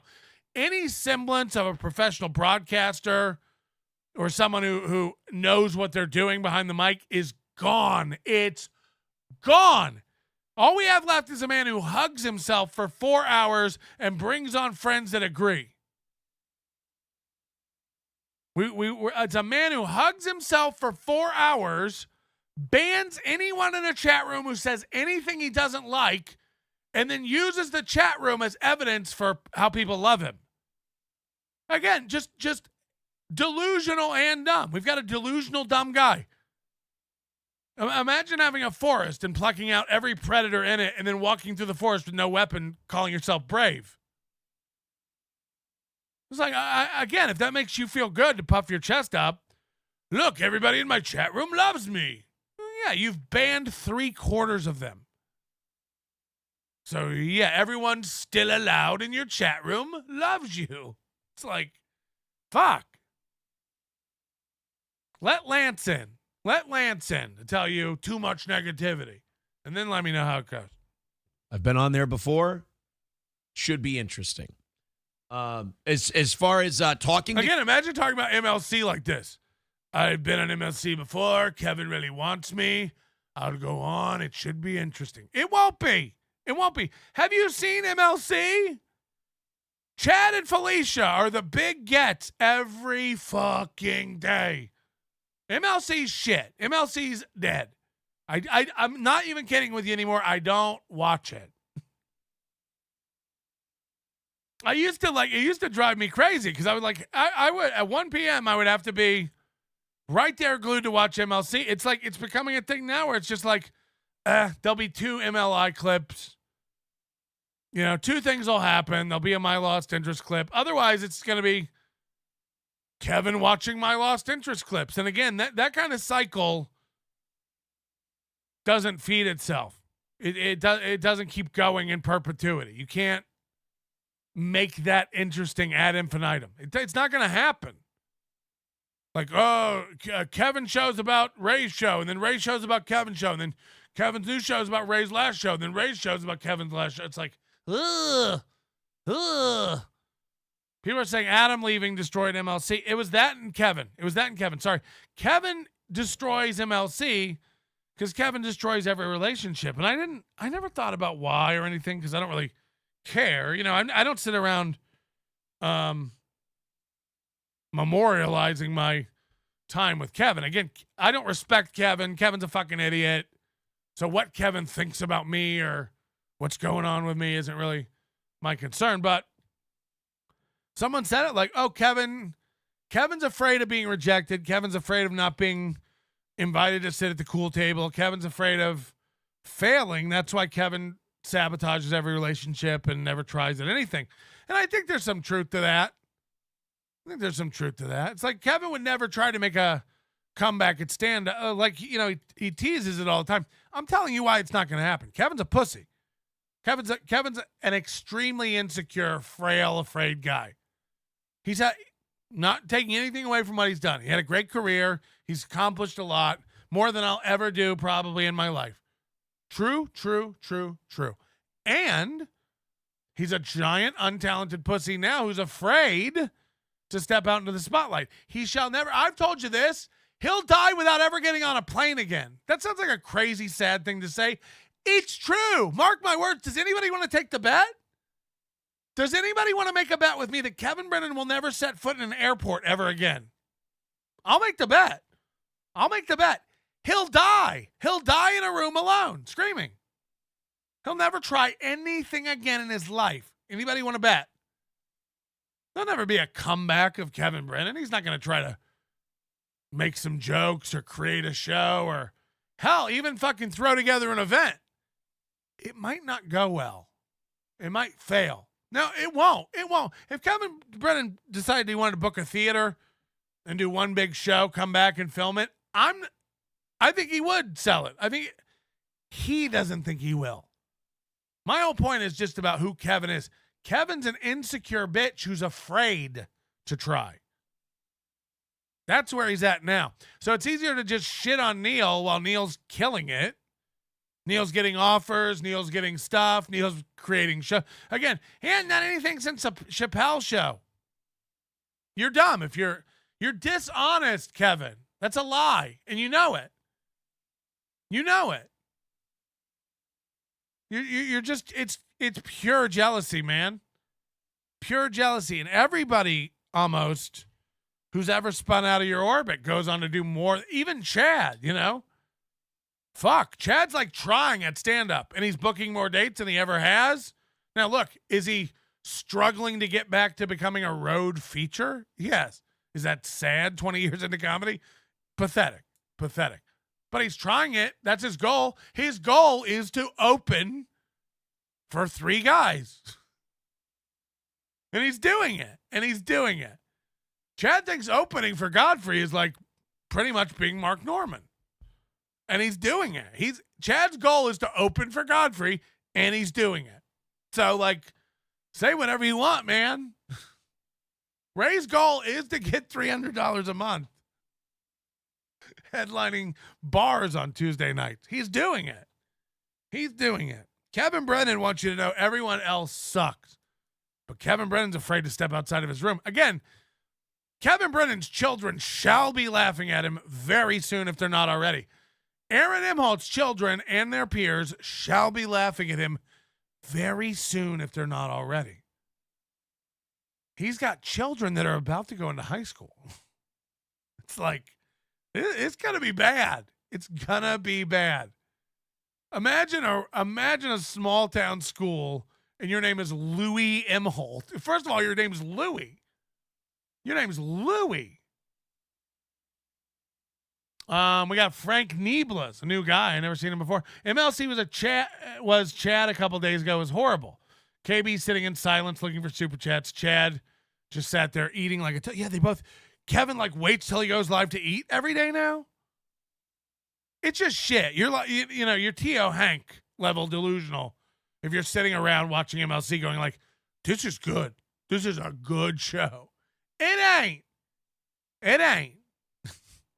It's not. It's just objectively not. It's not a good show anymore. Sorry. I'll tell you I'll be the first one to admit when it's good again. And I was the first one to admit when it was good. If you're still watching it going, this is the same, you're lying to yourself. You are. Sorry. I mean, you might as well be Ray thinking that that's a show. It's not a show. It's Ray bored. He needs some money, so he's going live. And that's what Kevin is. Kevin is a bitter, jealous man whose numbers are way down. This isn't even a joke now. This is just proven by John's neglected cat. Now we don't even need, it's speculations out the door. Kevin's making half of what he made last month. Half.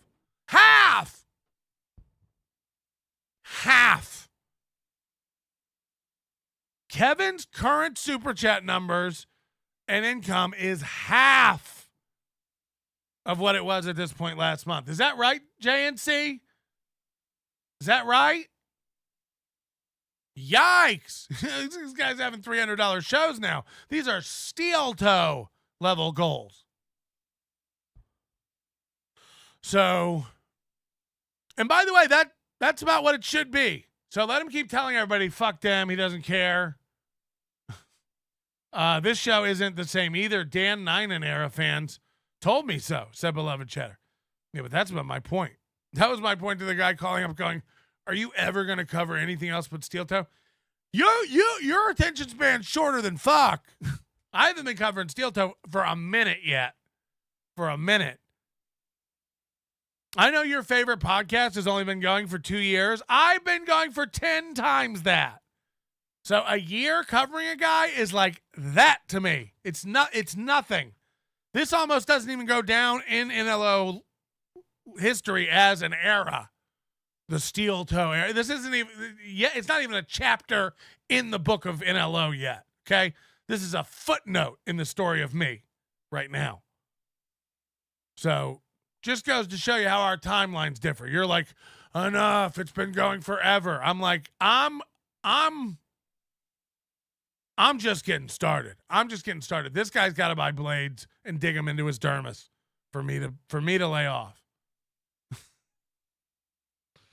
I'm kidding, of course. We would never want to see Aaron hurt himself other than in the course of a normal show like this. Kev, I haven't spoken to Kevin. I've spoken to other people that want me to talk to Kevin, and they've spoken to Kevin. I've talked to my lip sore, and my lip sore is talking to his lip sore. It's like a super secret backdoor negotiation. I don't know. I mean, that thing on your lip looks like a super secret backdoor. No, I followed Kevin on Twitter today, so we'll see. But to not even address that and act like we're supposed to treat him like a normal person. We're supposed to just go on today like this is normal. I mean, fuck. It looks like he's chewing dip. It looks like his lip is full of dip. Fuck. Ah! Steve BJ says, Aaron, you were on a YouTube channel with 750,000 subs. Okay, cool. Tell me this. Were they saying nice things or not nice things? If I was on a YouTube channel with 750,000 subs, hey, sweet, awesome, that's great. If I was on a YouTube channel with 750,000 subs and they were calling me a fucking asshole, not cool. And we know that's the adjective that matters. Cool. I don't like it. Dub with $2 says, sincere best wishes all. Fun week of shows. Thank you. Yeah. So he's just reading chat. Again, this is like what Chad reads in the chat. They're not super chats. They're not even interesting or saying anything. Chad puts them up on the screen. Flat Cat Jessica says, hi. You're doing it, Mud Shark, says Gary. Okay. Fun week of shows, says Timmy. Yes, I agree. Very fun week of shows. Hi, everybody, says Tarnished Maiden. Yes, yes. Flat Cat Bebop says, it's just like, what is this? I've never, ever in my life done that. Ever. He has no ideas. He has no thoughts. People may not like it when I just rant for 30 minutes about a company for streaming services. That's fine. I don't even look at the chat while I'm doing that. I couldn't give a fuck what you think. I got something to say. Then I'm going to say it. And it's just going to be what it's going to be. Meanwhile, everybody in the chat could just be going, we get it enough. We get it. I don't care. I'm not done yet. So I'm just talking. I can't be looking at the chat worried about it. This is half, if not more, of his show. And by the way, this is what he teases for overtime now. We're just going to go to the chat and fuck around. But it's not fucking around. He's got nothing. This guy says, good week of shows. Nice, fun week. I agree. Nice, fun week of shows. This guy says, you look good this morning, Aaron. I agree. I do look pretty good this morning. Nice thing on your lip. Aaron, did you get that from KB? I did not get that from KB. Hey, Aaron, looking good this morning. Where's April? Oh, you know where April is. Hey, Aaron, looking good this morning. Is Gino going to be on, and are you guys going to go on Rumble? Yes, we're going to go on Rumble. Hi, Aaron. It looks like that's his show. That's his show. Anybody want to be my friend? Fuck. It can't be overstated. This isn't a show anymore. This is what Ray does. It's what Chad does. You've become it.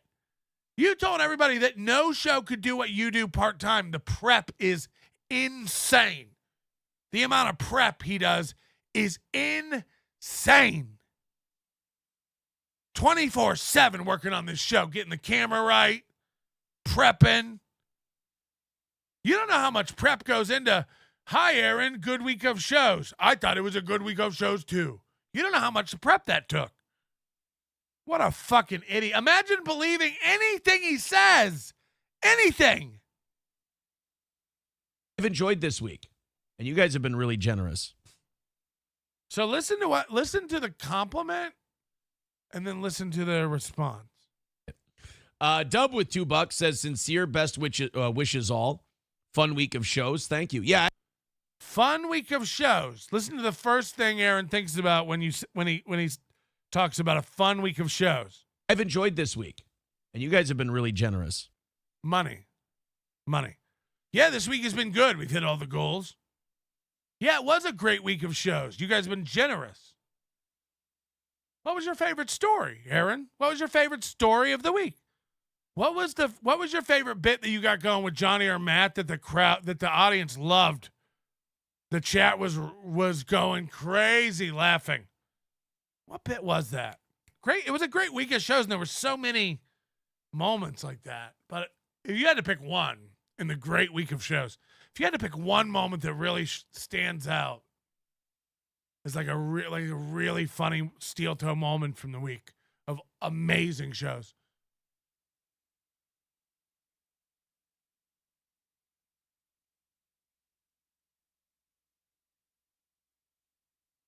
What was your favorite story they did? Remember the one about Louis C.K. jerking off in that hotel room in front of that girl?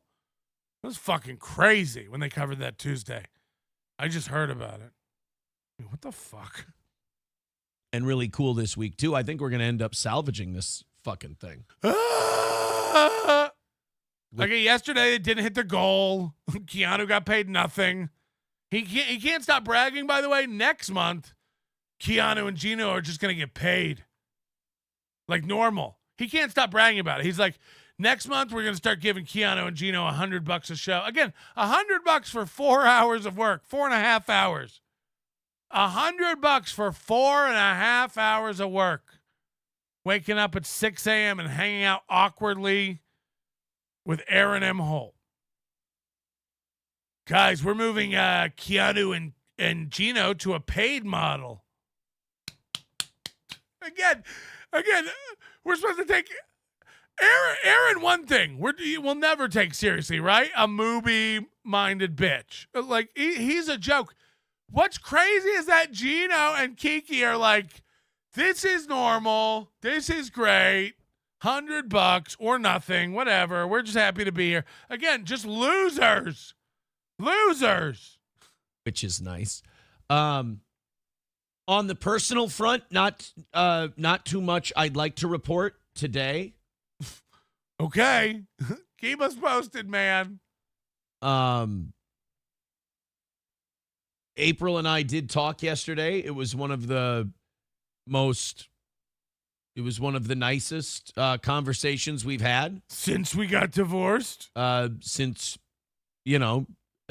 shit went to hell 6 weeks ago. So that was really nice. Do you think it was the Monday he announced we can now say April won't be coming back? Do you think that's when he realized she's not ever coming back? We pretty much think she left right away, April 1st or 2nd, and she's never been back to this house since. It's nice, and it stirs up, So the whole time he was doing this, like, she might come back. She might come back. She might come back. She had already left him, not just the show. She was gone. This is what I'm saying. It's not something we've guessed. It's everything we've guessed. Which, again, it sounds like, I want to go in a closet and just jerk off when I think about it. It might not be something we've thought about. It might be everything we've ever dreamed of. They were swinging. They were on drugs. They weren't taking care of the kids. They weren't doing shit for the show. She's speeding back and forth. She's got hash brown residue in her cunt. All of it. All of it. It's all of it. And this whole thing of like the internet did this to her, and I mean, that isn't it at all. This was Aaron thinking he was somebody that he wasn't. And by the way, that includes before the marriage to April and everything. Aaron thinking he wasn't somebody, or thinking he was somebody that he wasn't, and he thought he could get mixed up in these lifestyles that he had no business getting mixed up in. Again, this is a guy who, a crushed red pepper flake gives him indigestion. 5 milligrams of weed makes him lay on his back like a turtle for 2 days. This is a weak constitution motherfucker. That's what I'm trying to say.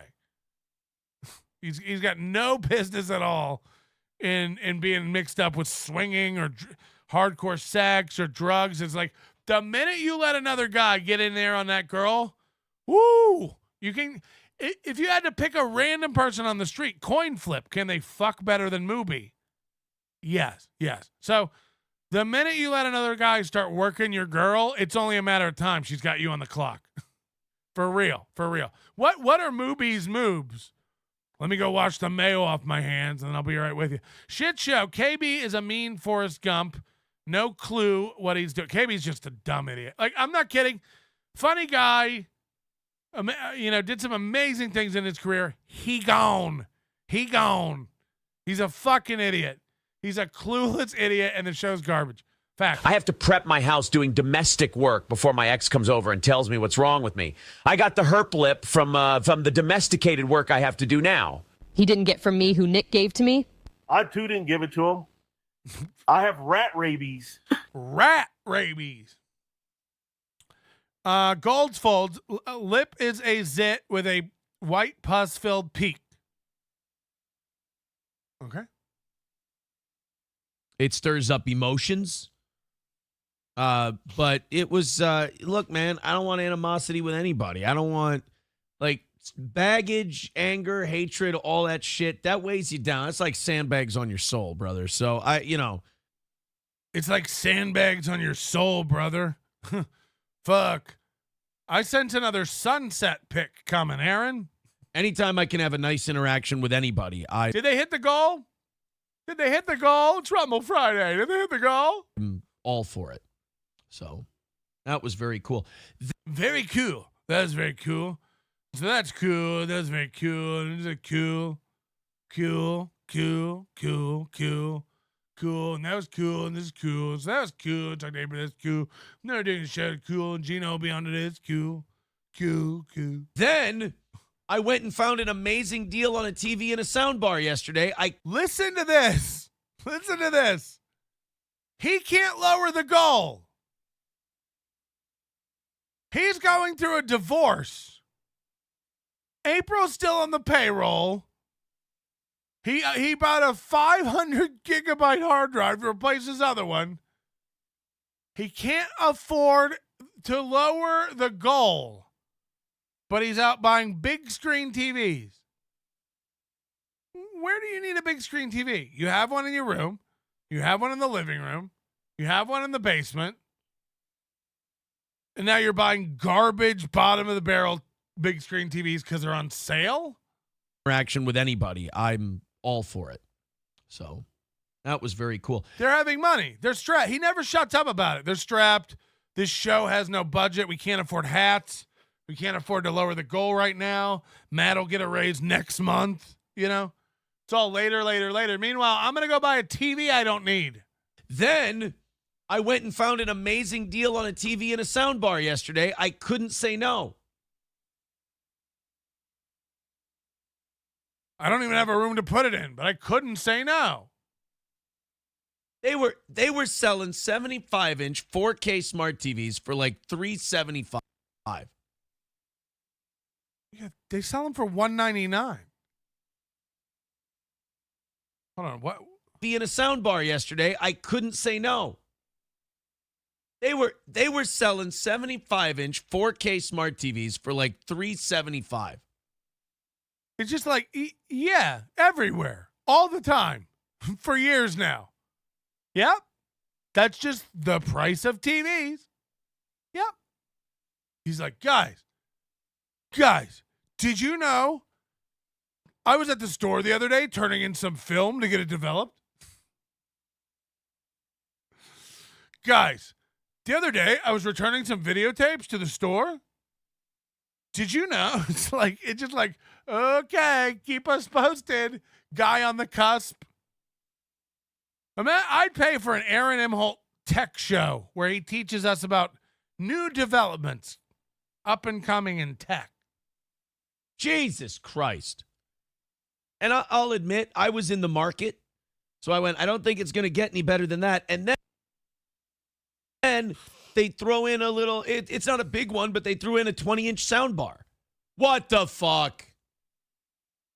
Who is he looking at?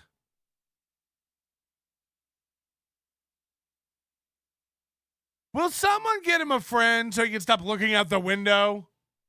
I think he keeps looking out the window hoping April will pull up. She going to be here with those hash browns soon? I need a Celsius. Hey, honey, are you on? Remember when she mistexted somebody?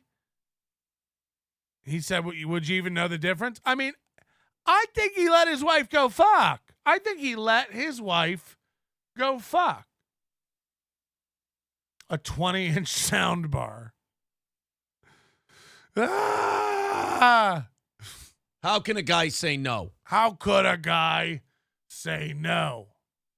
I threw away my receiver and all my satellite speakers immediately and set up my 20-inch soundbar. Am I right? So that was kind of nice yesterday. Man stuff. 20-inch speaker, man stuff. Today. Sean's View Entertainment. Let's get into the chat. Then we'll hang out with Gino. Then This is the second time he said, let's get into the chat. What have you been doing? Let's get into the chat. You're in it. We'll start doing our Rumble Link Friday shit. We've already got 2 links to play already. Anything else in the Rumble chat? Oh, my fucking God. Okay, we got lots of stuff to get to in the Rumble chat. Thank you guys very much. Anything we go over on the goal today goes to Gino Bisconti. Sean's View Entertainment says, I haven't been here in a bit. What happened to the other backdrop, bro? This one's better. If you haven't noticed, this one's way cooler and better. We decided to switch it up. We decided to turn everything away from the wall. We did? Shoot it that way. We're still working on it. I want 24/7, don't forget. 24/7, he's working on it. With April gone, it's already brighter down here. You know what I mean? I wanted to change things up, and I wanted to go with... What was that? What was that? Did anybody catch that? This is almost as bad as the thumb suck. What was that? Little wipe. First of all, what a freeze. Oh, God. Why is that funny? Why is that great? Why is that funny? Like that enough, I could just laugh and laugh. I don't know why. I'm childish. Watch this little wipe he does. Oh, boy. Here we go. From the wall, shoot it that way. We're still working on it. With April gone, I wanted to change things up, and I wanted to go with more of a radio back. Whoa, did you see the wipe? Shoot it that way. We're still working on it. With April gone, I wanted to change things up, and I wanted to go with more of a radio back. It starts way over here, and he goes like, it's almost, hear me out.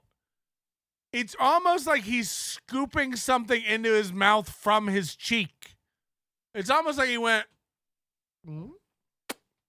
is he scraping something into his mouth?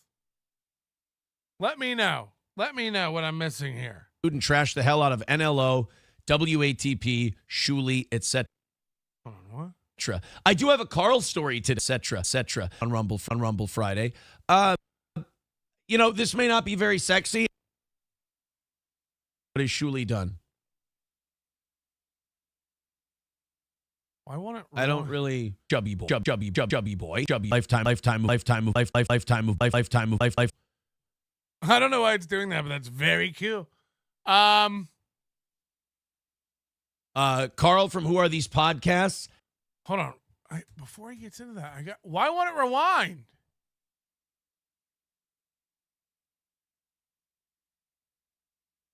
Guy, over the public persona.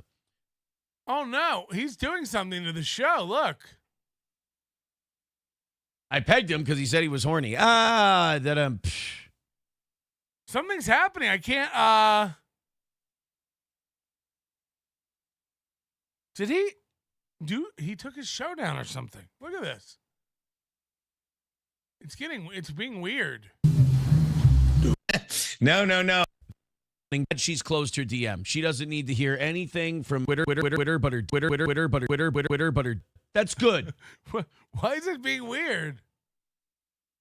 I can't go back to the beginning. Look at this. It's like it's been erased. Oh, weird. We might have to go. I have to go to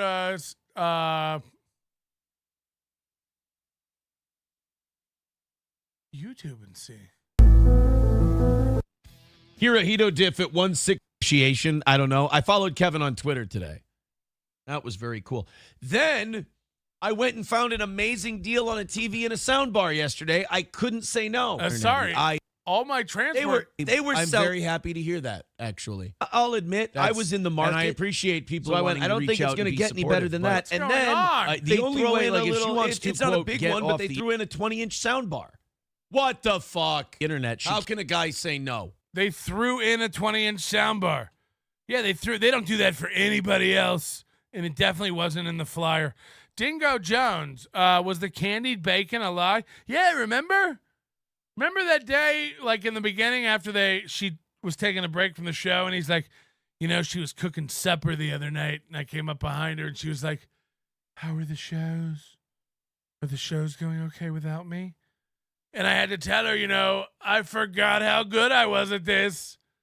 I'm remarkably good at this. I forgot how good I was at this. And then we made candy bacon and pushed each other into the bushes. What you idiots don't understand is that this was always the plan. I meant for all of this to happen. That's right. Don't ever take no lip from anybody. I wouldn't take any lip from you right now. Goldfold. KB, with his constant use of the term "shuli," I find it disgusting, especially in today's Weimar America. I wonder why showbiz has shunned this old Jew hater hack. I mean, look, I don't even think it's about that. Again, he doesn't want to try. When you don't try, you don't do anything. You know what I mean? Like Chad's event. Somebody was saying to me the other day, they were like, "I hope your event goes well." Are you hoping it goes well? Why are you stressed? Are you just hoping everything goes well? Yeah, I'm just hoping it goes well. Fingers crossed. I'm not doing anything. I hope it goes well. I hope chairs show up and tables and food, and I hope the drinks are affordable and somebody's negotiated good prices. I hope there's entertainment. I hope somehow it gets streamed correctly. I hope it all goes well. That's why I'm stressed. I'm so busy hoping. Yeah, Chad hoped his event went well. And then he showed up and was like, "There's no sound or lights or stage." It's almost like I didn't even check on any of this stuff ahead of time. Aw, man. Anonymous, is he wearing April's hoodie? It's too small. I don't know. He's probably going to lose a lot of weight, huh? With April gone, I had to take down the picture frames from our happy memories so that I could keep the crying walks down to a minimum. But that presented a very interesting opportunity for old Steel Toe. With all that extra space on the walls, there was now finally space for a 75-inch TV to distract me from how barren this house is. And let me tell you, once I cranked up the Smart Motion Plus to max, I stopped even thinking about what's her face. Another win for the toe. He probably does. He probably turns on all that. He leaves all that factory shit on. 240 hertz, Smart Motion, smoothness, correction, all that shit. He probably watches movies with that on and thinks it looks good. You ever go over to somebody's house where they have that on? It's how it comes out of the box. So these idiots, they got a 75, 80-inch TV, and they're watching some amazing epic movie on it. It looks great, except they've got fluid motion turned on, 120 or 240 hertz or something, and it just looks like shit. And then you mention it to, like, "Oh, you forgot to turn off your..." They're like, "What? Huh? They can't even see it. They don't even see it anymore. Like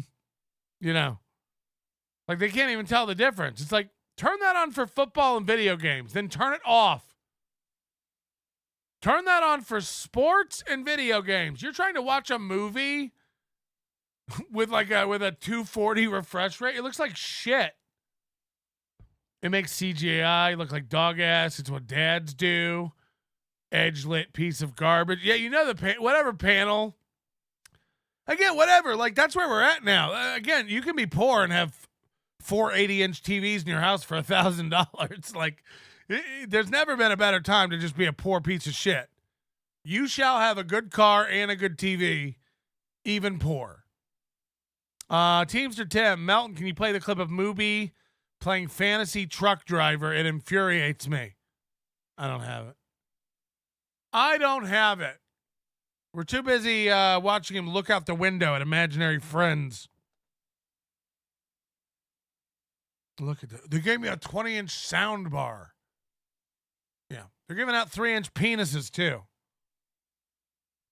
Am I right? So that was kind of nice yesterday. Sean's View Entertainment. Let's get into the chat. Then we'll hang out with Gino. Then we'll start doing our Rumble Link Friday shit. We've already got 2 links to play already. Anything else in the Rumble chat? Oh, my fucking God. Okay, we got lots of stuff to get to in the Rumble chat. Thank you guys very much. Anytime I play, it just goes to Rumble. I got to fucking close Rumble. Anything we go over on the goal today goes to Gino. Did they hit the goal today? Can somebody in my chat let me know? How are they on goals today? Visconti. Sean's View Entertainment says, I haven't been here in a bit. What happened to the other backdrop, bro? We decided to switch it up. We decided to turn everything away. We decided. By the way, there is still a picture of Ape. This is the first time April took me wrestling when I thought I was going to be a wrestler. Pretty cool. She stayed by my side. She's like, you look really tough and manly. You look like a real wrestler. I'd like to marry you. From the wall, shoot it that way. We're still working on it. With April gone, I wanted to change things up, and I wanted to go. Ooh, there's the wipe. That's the wipe I've been waiting. Okay, sorry. We're back to where we were. Can you see the wipe again? With April gone. Again, I think he's scooping food into his mouth from his cheek. You tell me. I wanted to change things up, and I wanted to go. Yeah, he's wiping something from the corner of his mouth into his mouth. With more of a radio backdrop. I wanted to change things up, and I wanted to go with more of a radio backdrop. I miss radio. To change things up, and I wanted to go with more of. Also, what does he think what is a radio backdrop? First of all, do you know what a backdrop is? It's a cloth. It's a cloth. It's a scrim. It's a set.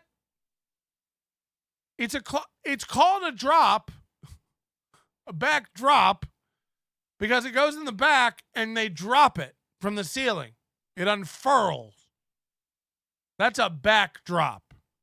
You know when you were in the mall and your mom would take you to pose in front of a fireplace and a Christmas tree painted on a, remember when you went to Glamour Shots or Jostens or Olin Mills? What is it? That's a backdrop. A backdrop. This is just it's called a set. We call it a set. It's just a set. I wanted to have more of an old school radio set because I miss radio. Oh. I wanted to have a backdrop filled with money and pussy because I like money and pussy. And I miss radio, so I wanted an old radio backdrop. Oh, yeah, joke books, whiteboard, wooden sign, standee of a guy holding a pillow. A radio backdrop. A radio backdrop. Yeah, I get it.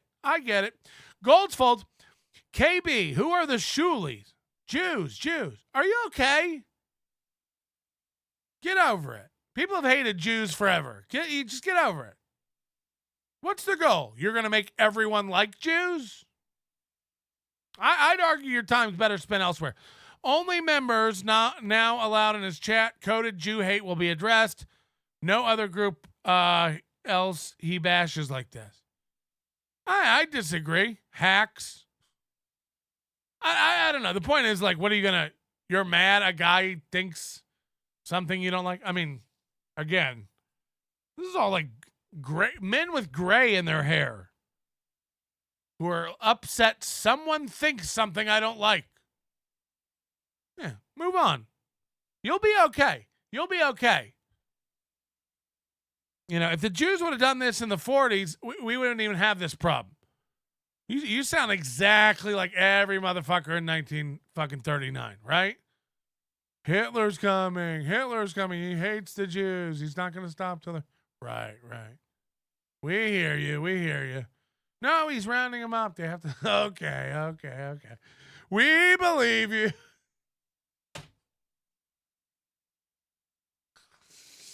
I'm kidding, of course. But, like, seriously, like, what are you going to do? Do you think there's nobody else but KB who hates Jews? People hate Jews. What are you going to do? What are you going to do? People hate blacks. By the way, he goes after Newports like that, too. KB hates melting ball washers more than he hates the Jews. Yeah, maybe that's true, too. Yeah, Mountain Mama. To this day, he thinks I paid John's neglected cat to get his numbers. This is what I mean. Like, it's just great. To this day, I've got a guy who thinks I'm tormenting him. Costs me nothing in time or money. Literally, I don't even pay. I don't even look at the numbers John's Eclectic Cat collects anymore. It was a novelty a couple months ago. Now it's. Look, I think the long-term data will be great to have, and then we'll probably, find out some more interesting things. But like Kevin Brennan's making half of what he made last month. Ooh. And boy, is he getting more and more angry and cantankerous about it all. Of a radio backdrop. Wait, did he hit the goal? I keep forgetting to look at the chat when I ask. Did Aaron hit the goal today? Somebody type it in all caps or super chat it or something. I'm never gonna. I ask questions and I never see the answers to them because I suck. Darth Nugs gifted 1 membership. Thank you very much. We're at 7 memberships today, and it is Friday. That means a members only type of deal coming up. So hit the like button, grab yourself a membership, turn on your gifted tabs or whatever the fuck. How does it go? And then Darth Nugs gave another membership. Look at this. Look at this. So that's very nice. That's very nice. All right, I'm looking at the chat now to see if he hit the goal. Did he hit the goal? Will anyone answer? Did he hit the goal? Doom says, watch it yourself. You watch Doom. You watch it. You watch it. Can we get Doom like a massage spa package for the weekend? Can we get Doom some sort of like retreat, like a spa? Doom says I gave Steel Toe $500 today to cover the goal. Yeah, he really does. If that's true, he does need a break. No, I just noticed some some cracks in Doom's armor recently, and I'm just worried about him, so I want him to get taken care of. So if we could get him some sort of spa package, some sort of aromatherapy, maybe a salt room. Maybe we could put him in a salt room. Some antibacterial exposure. The reason I ask is because he's gone, the Doom I'm used to, he's like, the turn. He's telling you. It's almost this steady ethereal ticking and talking of almost like a doomsday clock. Just out there. It's nebula. It's always ticking. It's never stopping. It's the turn. You can't get away from the turn. You can't escape it. You can plug your ears. You can go to sleep, but you shall wake up like the telltale heart, rapping at my chamber door. The turn. This shall be an ever-present reminder. This heartbeat of this man, the turn. And what I've noticed is the past couple of days, and I've caught him doing this a couple times in chat rooms and on Twitter, he'll say the turn and put a question mark at the end of it. The turn? He's asking. And this makes me believe that he's faltering. He's wavering.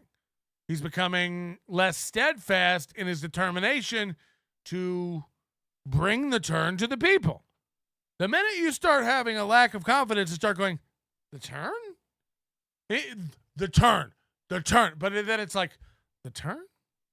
The turn? Is this the turn? Could this be the turn? No. You can't. You got to be more sure of yourself. You got to stand in your truth. The turn, not the turn. So anyway, that's all I'm saying. I feel like he needs some rejuvenation, maybe a B12 shot. Maybe we get him like a singing telegram or something. Cheer him up. He gets a knock on the door. He answers. I imagine he wears that mask around his house. He answers the door. Somebody blows. They have a pitch pipe. They're like, "Whoo, we heard you're feeling low. We know you need a pick-me-up. We heard you're feeling down. We're here to sing a song. We heard you're feeling down. We know you need to be cheered up. It's time to come back to the turn. We miss you, sir. Doom, be the guy everybody wants you to be. Get in the chat and cheer us up and tell us what's going to be. The turn is coming soon. Okay, whatever. I haven't written the song yet. The point is, we're gonna send it over. Whatever you need. Is it a 5-hour energy? Is it a massage therapist? What do you need? I wear the Doom mask in the grocery store. Could I get a price check on these bananas? Imagine you have a serious question. Are you guys all out of organic walnuts? A backdrop is a move that my hero Bret Hart does, the executioner of excellence. He has a second rope elbow drop, a Russian leg sweep, a nice running knee into the corner, Irish whip into a drop toe hold, and then bam! I said a turn. Slap his ass right into the sharpshooter. Turn. To be the man you need to beat the man. Nothing sweeter than the WWE Network on a 75-inch TV. Got my lube ready. How much you want to bet he gets married again? How much do you want to bet? Did Moby hit the goal? I wanted to change things up, and I wanted to go with more of a radio backdrop. I miss radio. Miss radio. He's so fucking antiquated. It's, first of all, you're stuck in 2005. Radio's dead. What you think of radio, it's gone. It's over. You old fuck. You relic. You fucking old fucking artifact. Grow up. We know. You missed radio. You don't miss radio. You miss when your show was good.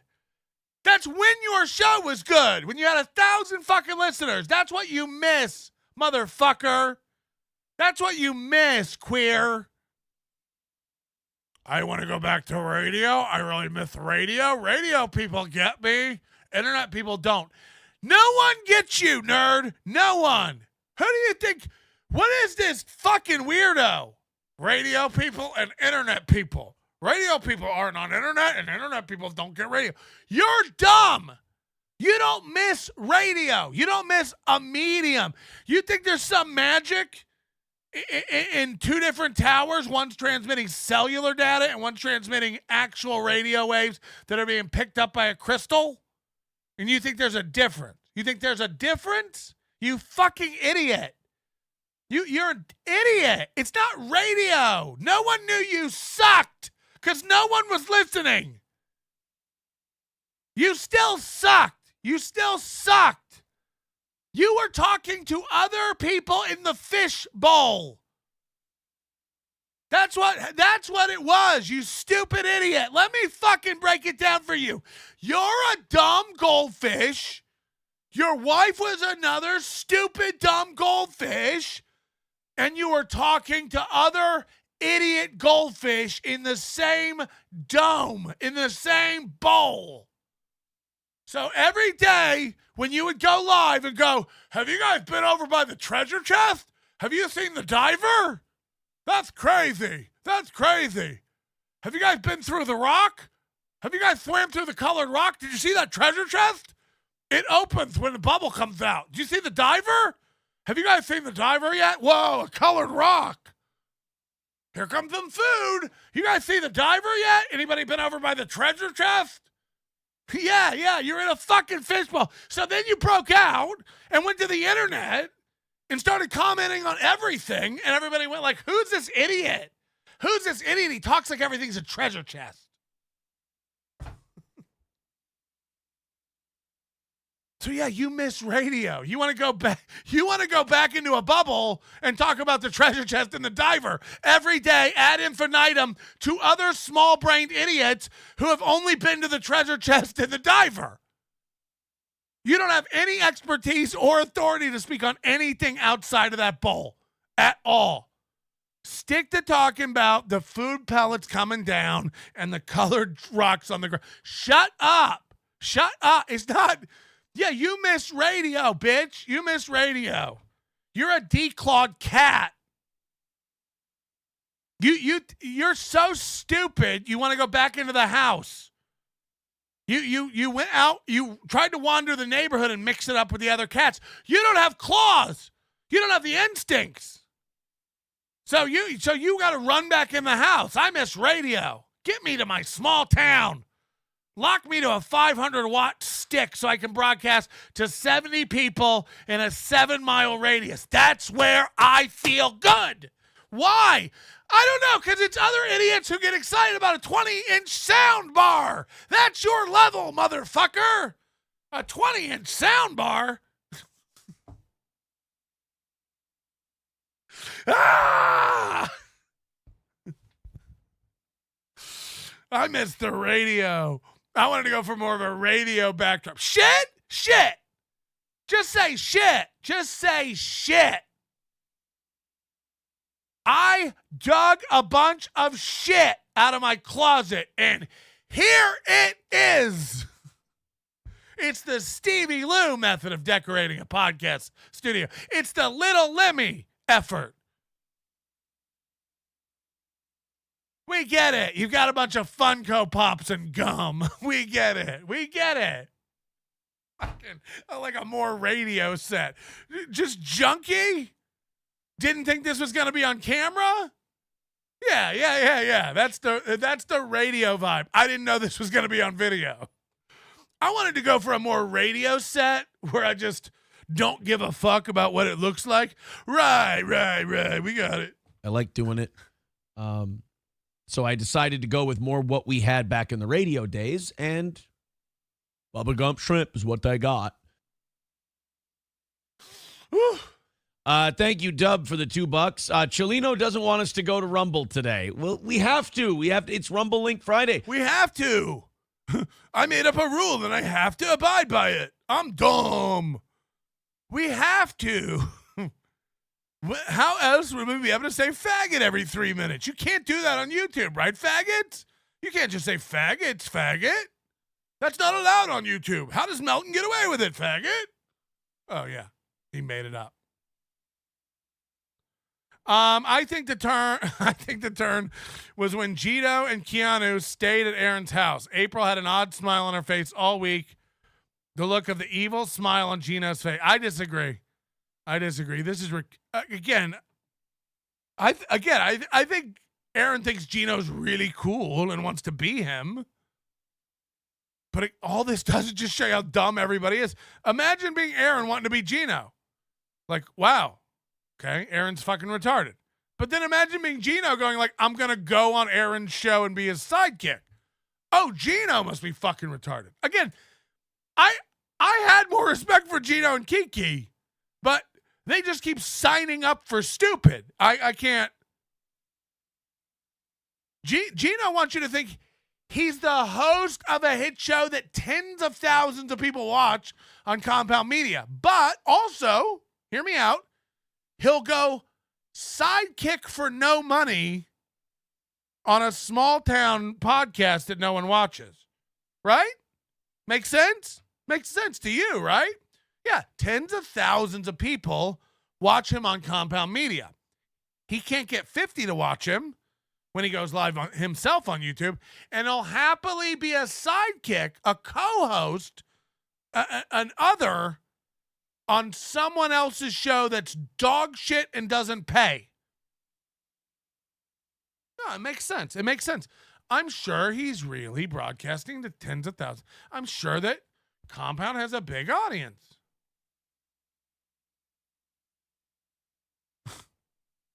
He doesn't. Beloved chatter, Steel Toe Morning Show was exposed to tens of thousands of potentially new listeners in the last 12 months and has fewer listeners. It's the only movie math that matters. This is what I'm saying. This is Chad's argument, KB's argument. Melton stole my fans. I did? I forgot how good I was at this. I mean, it might be true. I don't ever remember Chad having 800 live viewers. Call me crazy. Chad had 400 during the MLC sniper days. Mud Sharks watching Misery. But other than that, I'm sorry. Could Secret Lab make a pillow that will stay stuck to my, not that I ever pillow, but the magnet in this is Leave something to be rehired. We're not going to be able to play all this music and shit people want to play if we don't go to Rumble. It's a great point, though, beloved chatter. They've been exposed to more people than ever in the past year, and they have less viewers than ever. Great point. That tells you what you need to know.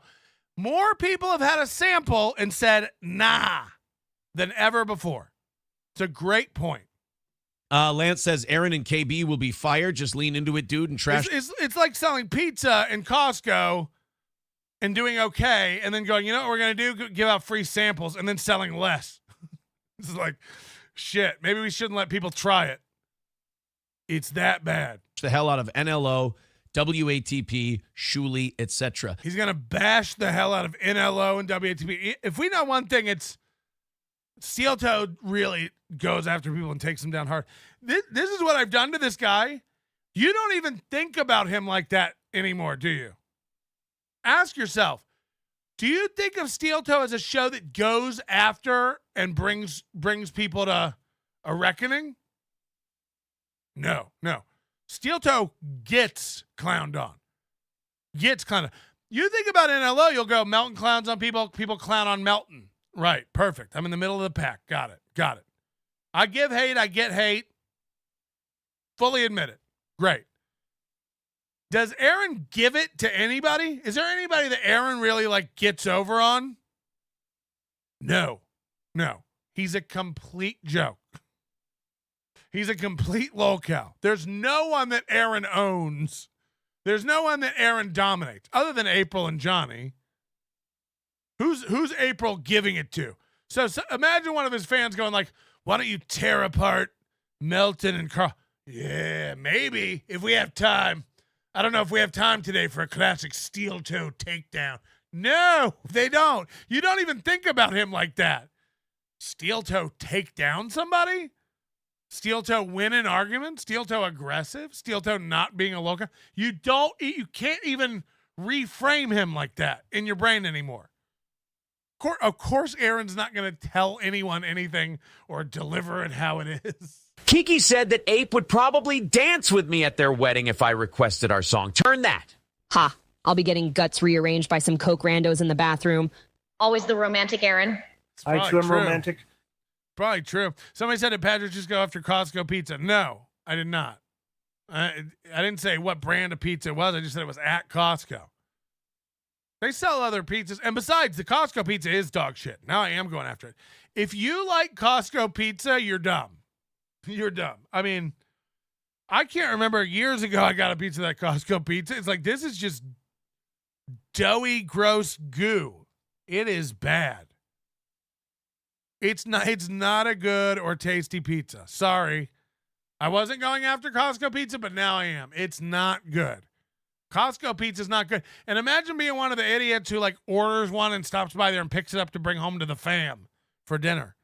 You see that? You can call, order one, you park at Costco, you run in, you grab it, you run out. I got people in the chat going, Costco pizza's the bomb. I feel bad for you.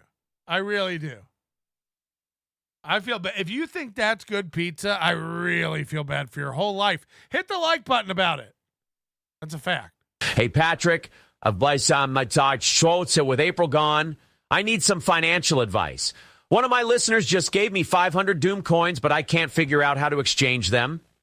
Every time I try to deposit them into my bank, it just shows their error code. The turn 6,969. Do I need to modify my BIOS?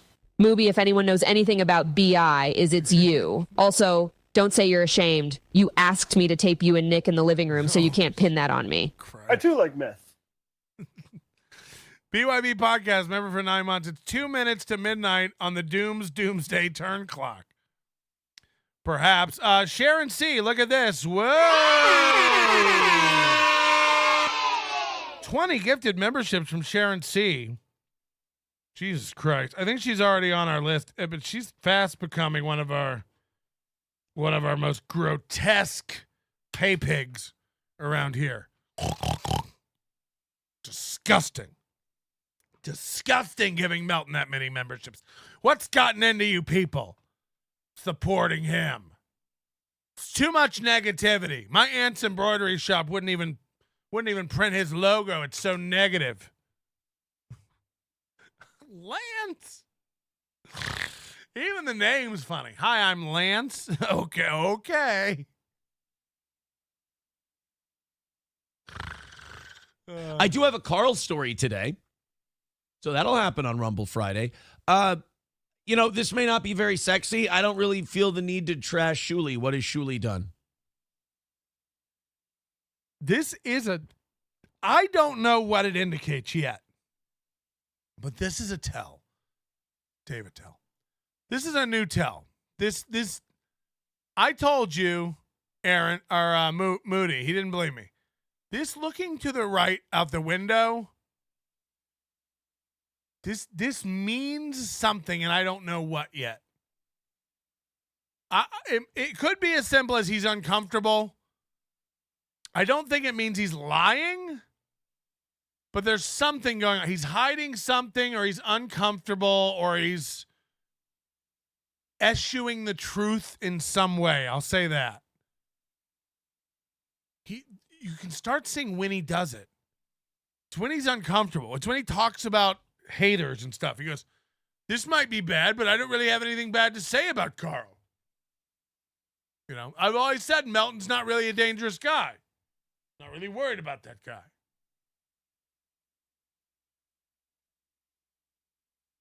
It's odd.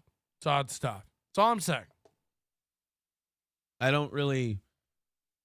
Patrick Melton is a silly, chubby boy who's coping with a lifetime of bullying. That's understandable. Yeah. I get, sure. Imagine me going like, no, I'm not coping with it. Yeah, okay. Okay. Carl from Who Are These Podcasts? Sometimes you learn what people value. Do they value your friendship, or do they value the public persona? Now, again, Carl came out and said, I'm not friends with Aaron. I don't know Aaron. By the way, I'm not friends with Carl. I don't know Carl. I've never met him. I've never met Carl. We've shared under 10 phone conversations. We text occasionally. It's, lately it's been about Mubi, but, most of it's just logistical stuff. Again, I don't, everyone's just like, how could you don't like every personality trait about Carl, and Carl doesn't align with everything about you. How could you guys even talk? It's like, I don't know. It's the world, and you'll never, again, if you're waiting for someone to come along who sees everything like you see it, or does everything like you do it, and you have zero tolerance for any, first of all, that's my job. But no, in seriousness, you got to learn to get along with people you don't agree with. Or here's what I know. Carl's not insane. He's level-headed. And when I book him for something, I can count that he'll be there, professional, show up for it. Not Joey C, you book him for something, you don't fucking know. Even Ray, I know Ray will be there because he said he would, and he'll be there. Same with Rocco. Gino's a fucking... Again, book Gino or Chad for something, and then let me know. Let me know. From day to day, the insanity, they're bouncing off the wall. Again, you can't even communicate with Gino. This is what I'm saying. Gino can't communicate. He can't talk, which is crazy. Again, for a guy who talks for a living, he can't talk. These guys can't tell stories. They cannot convey a narrative to another person. It's like, imagine Felicia or Stevie Lou or Gino or Kate. They're spazzes who can't communicate. So never be worried about these losers. Imagine, I'd pay to hear them talk to a lawyer or a cop. They can't talk. They can't. All those people I just mentioned, they couldn't tell if you robbed them on a corner at gunpoint and raped them with the gun while spending their money in front of them and fucking their children and videotaping it and uploading it to their socials. You know, if you committed every crime in the book against one of these fucking morons, you'd never get in trouble because, again, they can't tell. They don't know how to do it. They don't give you a million details that have nothing to do with it. Imagine Stevie Lou trying to go tell a cop.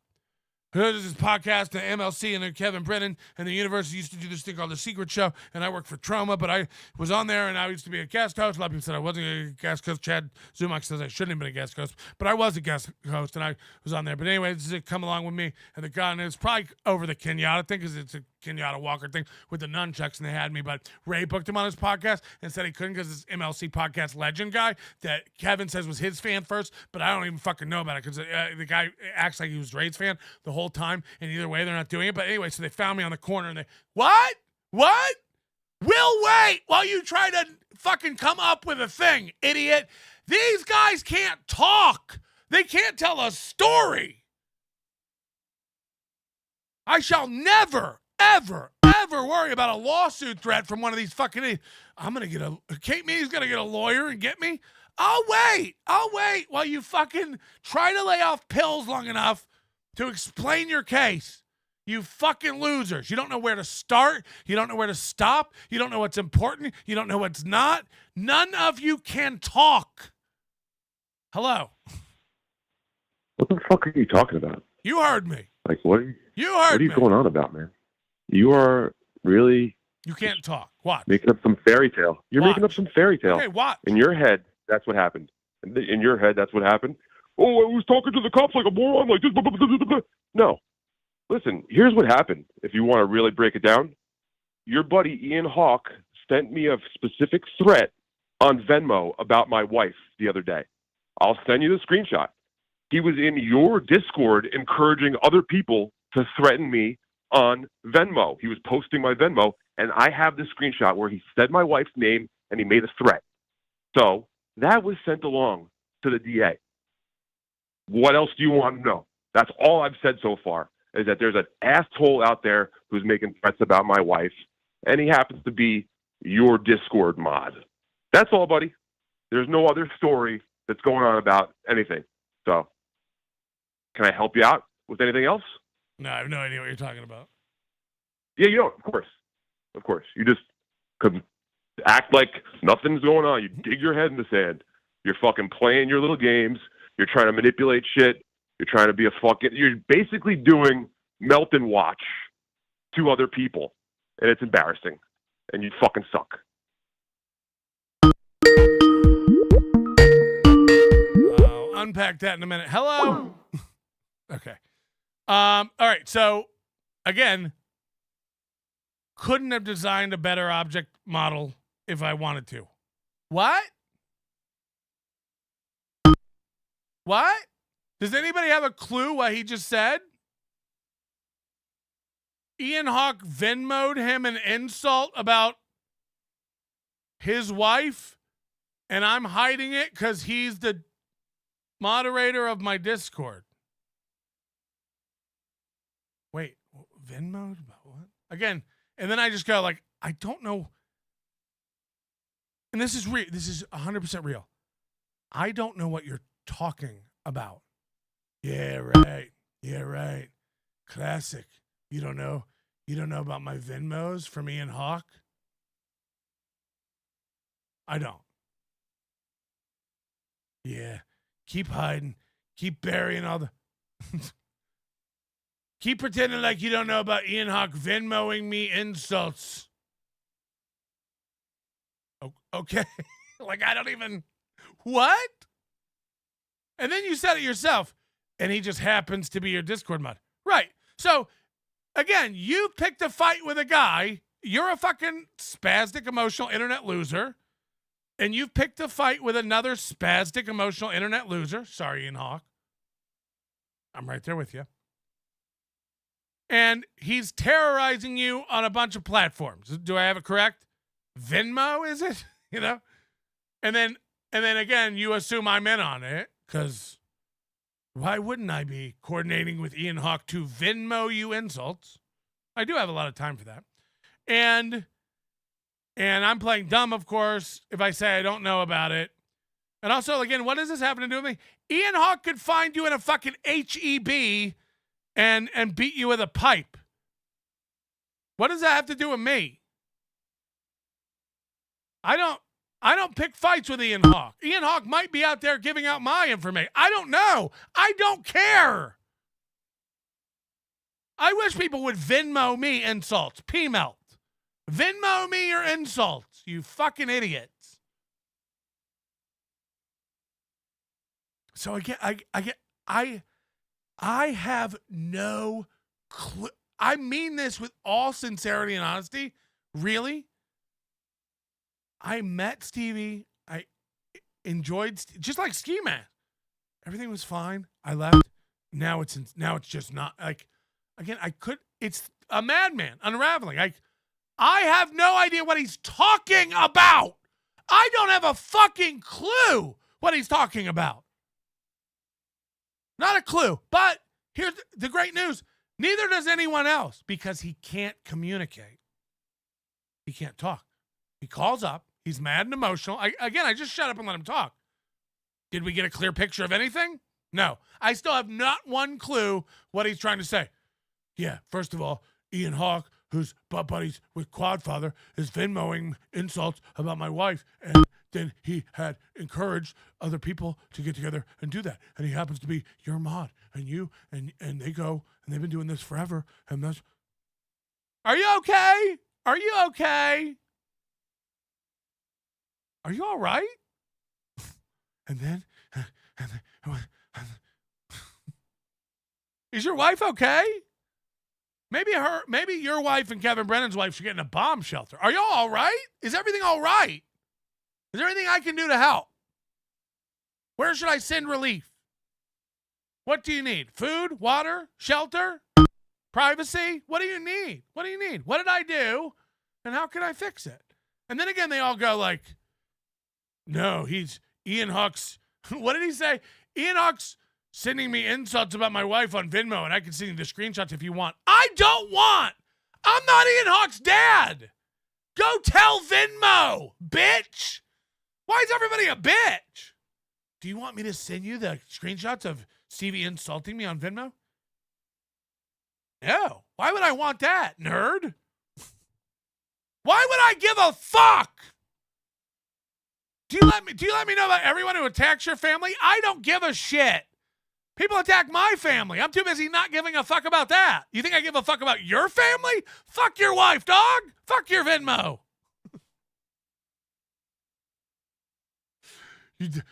I can prove he's insulting me on Venmo. You want the screenshots? Yeah, I do. Send them encrypted. I want them. I need the proof. You won't believe what I'll do if I ever get proof that he's harassing you on Venmo. Nerd. Is he doing something against my rules in my Discord? Then I don't care. He could be stealing from his company that he works for, too. Is that my responsibility? Imagine if his boss called me.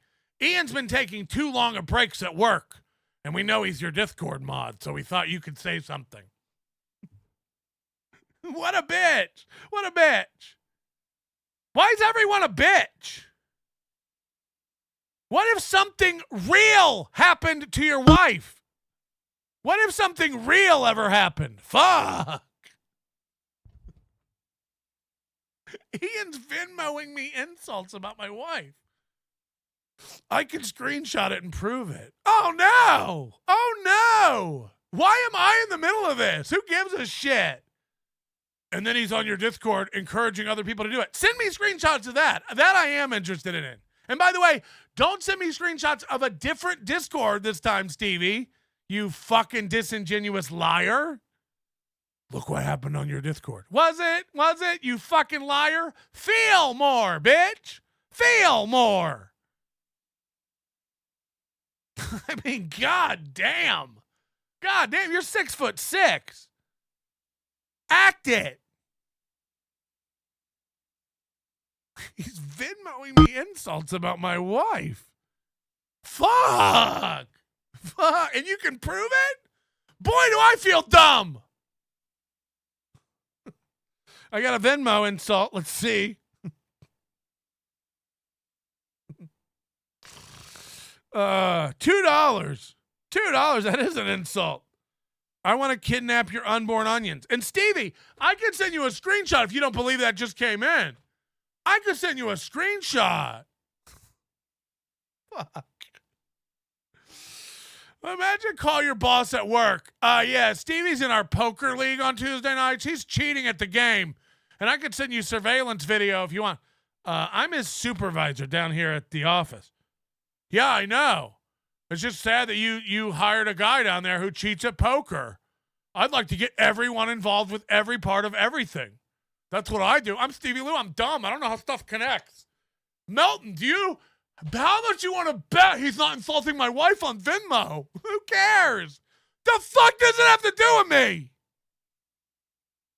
Melton, he's insulting my wife on Venmo. Hey! Fuck your wife. Who cares? Is she okay? Fuck. What's wrong with everyone? I mean, I've never heard more people scream, nothing happened! Nothing happened! He keeps doing nothing! He keeps doing nothing to me! I've never had more people do nothing to me! Ah! You think I have negativity? I'm laughing, baby! I don't... Compared to all these other people, I have no problems. I really don't. I yell for an hour about a dumb bitch who thinks I need to install Firefox to solve tech issues. That's my worst problem. It's my worst problem. Someone Venmo'd my wife an insult. I'd have one question. How much did we get? How much did we get? Do you think I wouldn't put her in a booth and let you throw onions at her? If the price was right, sign me up. None of that is real. Fucking hell, man. Ian Hawke did nothing wrong. I doubt it. I'm sure Ian Hawke is motherfucking some people behind the scenes. If it doesn't happen in my Discord, I can't control that. And by the way, I like a motherfucker. I'm not going to lie. Again, Stevie Lou's the innocent guy. Fuck you. Fuck you. You're the same as Ian Hawke. You're all little internet drama dweebs. I don't begrudge any of you for doing it. It's the fact that, you pick fights with these people, and then they're better at it than you, and then you run behind your mom and scream, they're beating me up. Fuck your wife. Fuck her. Fuck her. Go hide behind her Venmo. Fuck your wife. Jesus. No wonder she wants to fuck out from all you pussies. Fuck! I can't. I've never heard so many people alternate between they won't leave me alone and my wife's leaving me. Focus! Focus! What's more important? Focus! I can't imagine it being even an issue that you've insulted my wife. Insult away. Again, insult away. This ain't real. That don't do shit. That don't do shit to my wife. If you're Venmoing me, I really need it. I really want more. I mean, it's just so dumb. How weak is everyone? Do you remember what real stuff is? Anybody? Does anybody remember real shit? Hello. You know what I remember? I remember when Stevie was the bodyguard for Gino. We seen how that worked out. Then he was muscle for Compound. He beat up some furniture. Now he's crying to Kevin about how he's a comic, which is stolen valor, if you ask me. I think he's doing so much crying because I think Kenyatta, the nunchuck guy, is getting bail made or something. He's getting out soon. I don't even know. That's all I can come up with because it's been crying for days now with him. Yeah, I'm out of it. I literally don't know anything about it. So I have I don't know about Kenyatta. I don't even understand the beef. What MLC wanted him, but Stevie's mad that Ray had this guy. It's all nothing. The point is, I don't pay attention to it because it's all nothing. It's literally nothing. Again, and I'm not trying to act tough. Do I think I could get beat up by Stevie Lou? I guess probably. I'm a fat piece of shit. I'm not challenging Stevie. I'm not saying come do something real, bitch. None of that. What I'm saying is like, turn your brain off and let it go. Nothing happened to your wife. Nothing. Nothing happened to your wife, faggot. Nothing. Quadfather talked about her in a DM. They're in a chat. Again, there's 90 guys in a chat giving out my address every day. Not one motherfucker has showed up. Not one. If a bunch of tards get together in a chat room in the woods and insult you, does it make a noise? It doesn't. It doesn't. So again, with all due respect and concern, fuck your wife. Nothing's happened to your wife. Hello? Hey, Lee Tard here. Yeah. I didn't know insulting your wife, Stevie, meant requesting $1 million for you and asking if she's moving out okay. You fucking retard. Again, I have no doubt that you're doing shady shit, but like shady shit's fine. I don't know what to tell you. You're all doing shady shit. Yeah, I just requested $1 million from him on Venmo and asked him if everything's going okay in his life. Dude, he can prove that you did that. He can screenshot that. Yeah. Yep. Okay, it's even dumber than I thought. It's even dumber than I thought. So great. Thank you. Imagine that. I mean, keep making yourself look like a bitch. You're like, and another thing he did, he Venmo requested me. Okay, we're making the police report. Fuck.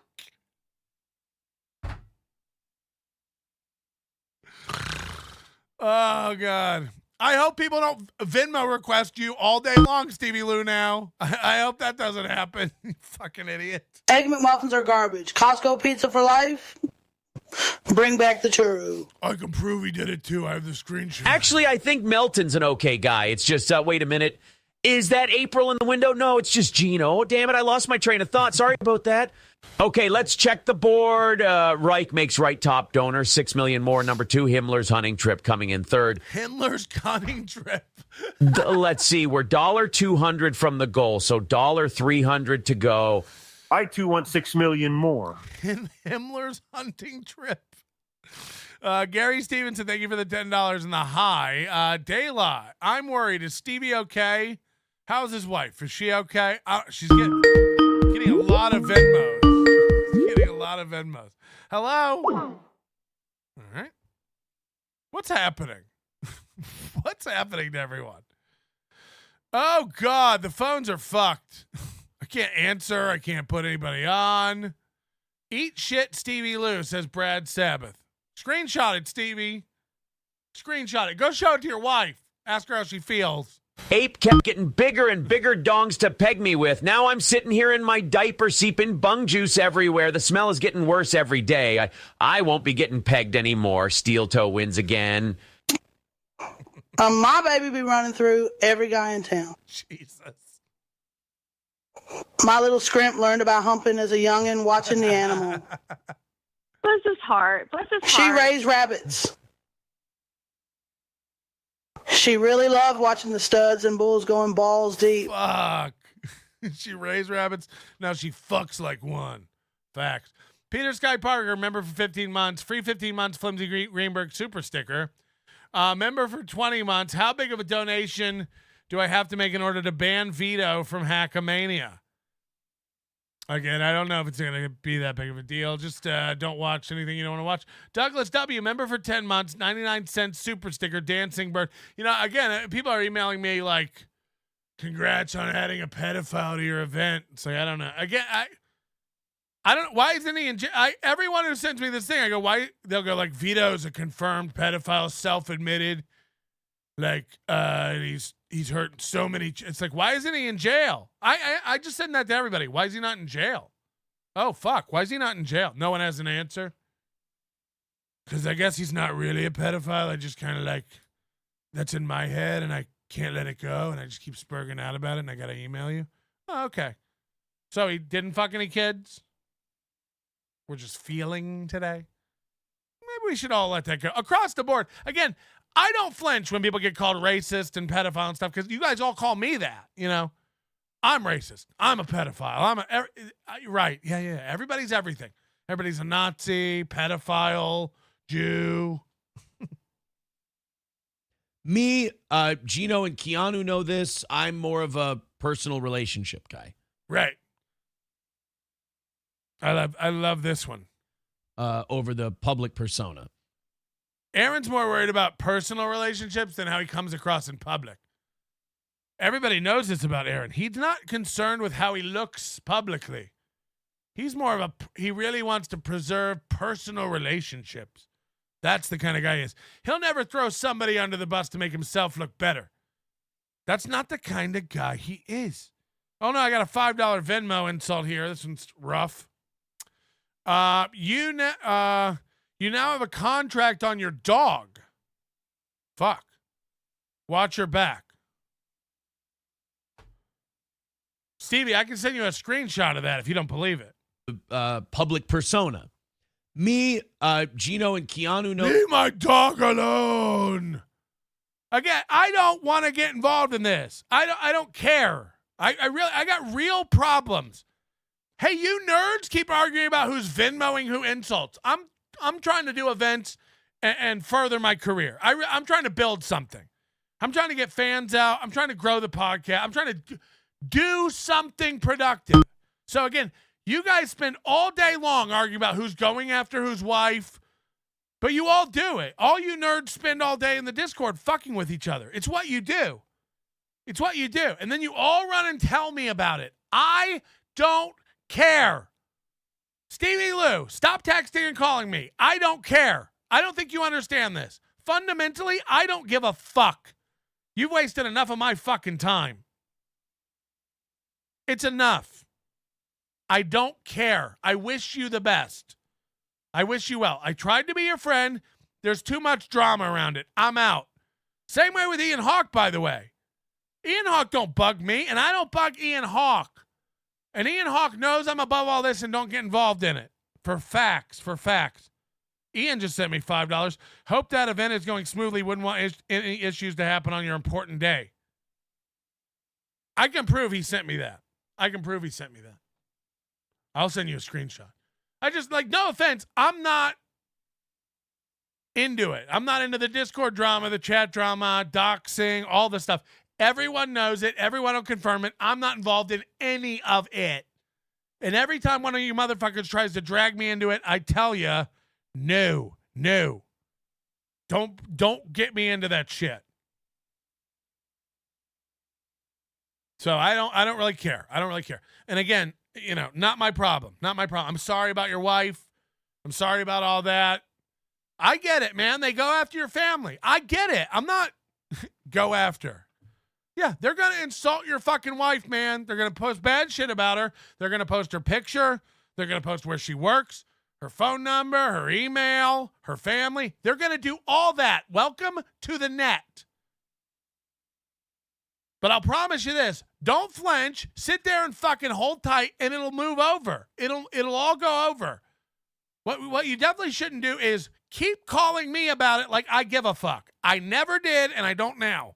This is your business. This is your problem. Fuck off. I can't say that more fucking fervently.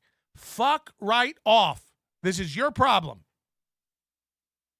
Again, the minute it crosses over and you have any proof that something's going on in my Discord, I really genuinely don't want it. I don't want it in my Discord. I hear about stuff that goes on in the VC, and there's no record of it, and I can't see it. But I'll be damned if I'm going to be hanging out in VC every night policing it. We have people doing that. People tell me everything that I get.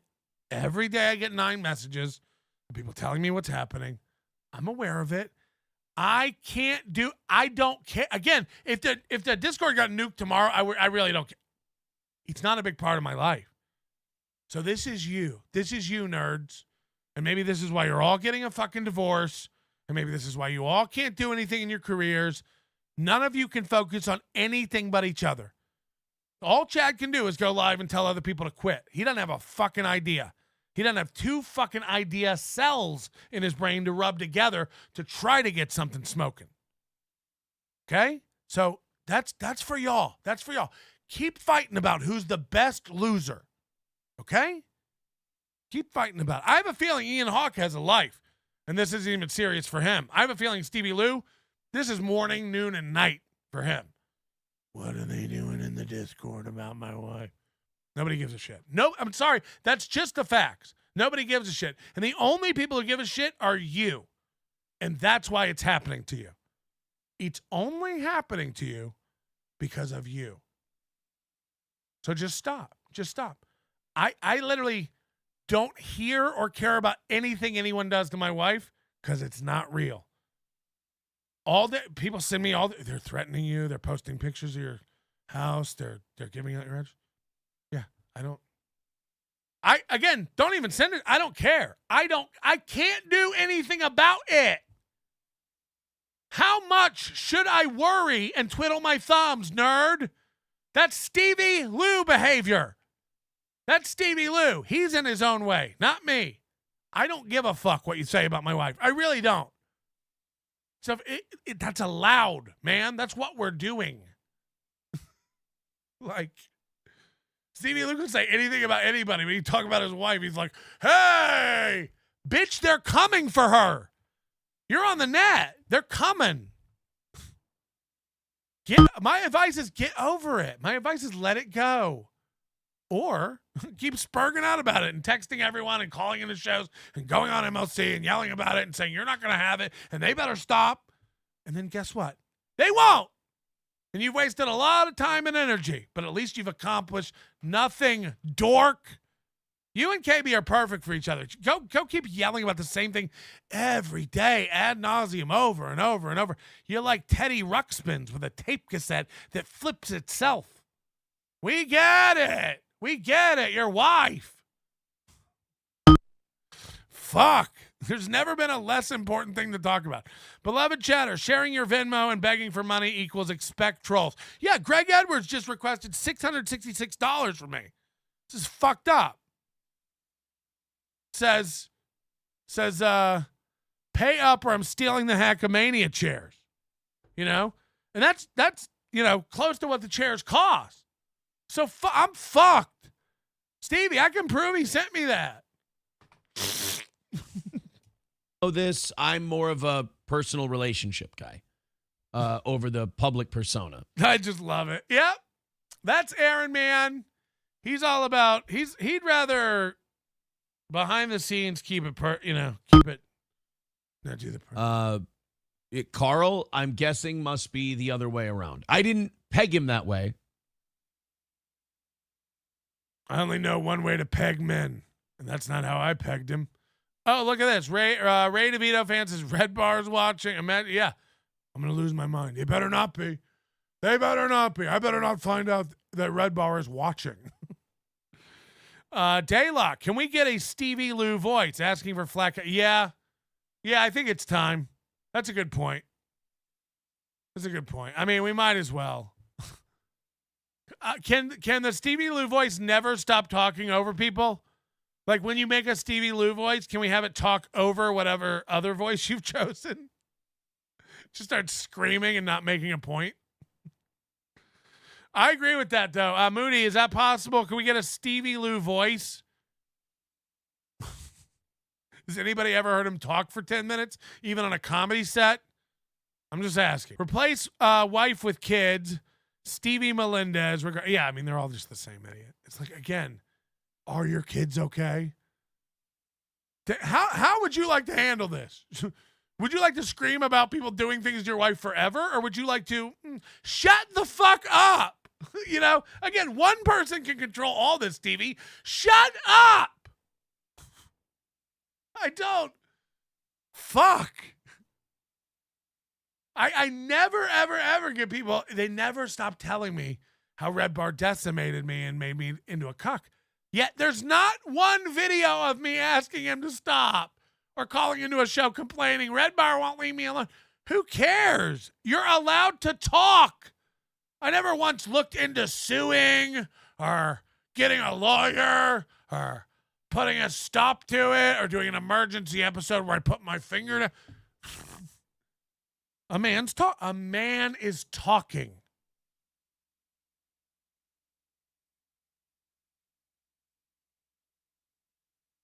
Who shall we alert? Greg Edwards. Little Stevie is Comic Wayne telling his mom on you. Yeah, I mean, it really is all the same guy. They're all the same guy with the same idea. Hey, I can do anything I want, but nobody can do it to me. That's fucked up. That's fucked up. E-Dub, member for 11 months. Can we unban Flat Cat and ban FKA Mommy? Again, not if she keeps sending me those pictures. Flat Cat's got a long way to make up, sending in nudes to catch up with this motherfuckers. Hello? Hello? Stephen Lou must be stopped. I just, again, he called in with all that. I don't know it's my whole point. I don't even know what he was saying. He was yelling at me like, yeah, right, keep acting like you don't know. It's like, oh, done. Because I know it's a big conspiracy, and I'm behind it all, and I know what everybody's up to. Keep going, nerds. Keep going. Again, I've never done less to anybody and had more people think I'm out there doing more. So it's great. So, yeah, I'm glad to have all the Ian Hawks and all these other fucking guys just doing shit to people on my behalf. Again, especially super illegal shit like requesting money from you on Venmo and saying your wife's a poo-poo head or whatever. Are you okay? Are y'all going to be okay? Hello? Hey, Patrick, how you doing? All right. Listen, man, I listen to all your shows. I drive for a living all day. Stevie Lou, why don't you just stop looking at the internet? Does the guy have a job? It seems like all he does is look at that stuff all day. That's what I'm saying. Like, you have problems with your wife. Stop trying to get rivalries with other podcast creators with your wife going. Like, we don't care. I don't. I agree totally, bud. Totally. Thanks. Thank you. Stay safe on them roads. Hello. Losing them left and right. I pegged him because he said he was horny. But I thought, I don't know. I thought different of him. I can relate to the Axis powers, says Magic 8 Ball. I am German and Italian. Oh, they mixed it all up in there. Oh, boy. J-Dub says Mersh got covered, too. He is about to blow up now. Who's this channel that covered the show? Stevie J says, I tried to send a nice message to April on Twitter, but her DM is closed. That's good. That's good. I think that's really awesome. I'm glad she's closed her DM. She doesn't need to hear anything from anything internet-y. I'm the only one allowed to DM women and get some strange. Matter of fact, I made out with a slender man last night at the bar, and then this thing popped up on my lip. I'm very happy to hear that, actually. And I appreciate people wanting to reach out and be supportive, but the only way, like if she wants to, quote, get off the internet, she can't read stuff. Like Keanu said yesterday, just got to get out of there. Yeah, trust Keanu. Keanu's got the net down like the back of her hand. Silence do good. No wonder Stevie Lou is a theater kid. The boy loves drama. I was a theater kid. This is what I'm saying. Like, Stevie, there's no reason for Stevie Lou and I not get along, and we got along. Like, it really baffles me and like blows me away when I'm like, everything was fine. He's like a real dude, a real guy, seemed fairly normal, and then just bonkers. He's bonkers. He's losing it. Ian Hawk. Ian Hawk. Oh, I thought this was Ian. Go ahead. No, the Ski Mask host. Stevie Lou's a fucking bitch, dude. I mean, look, he's on one of the biggest platforms on MLC. That's not a big platform. It's not a big platform. Y'all got to stop. Yes, it is, Belton. You know it is. Come on. You know I'm a fan of you. Relax. Listen, and for him to call into your show because you're making fun of him, isn't that the whole fucking game? I mean, what a bitch. It's not even that. Somebody's making fun of his wife on Venmo. And I actually, dude, I consider Stevie a fucking friend.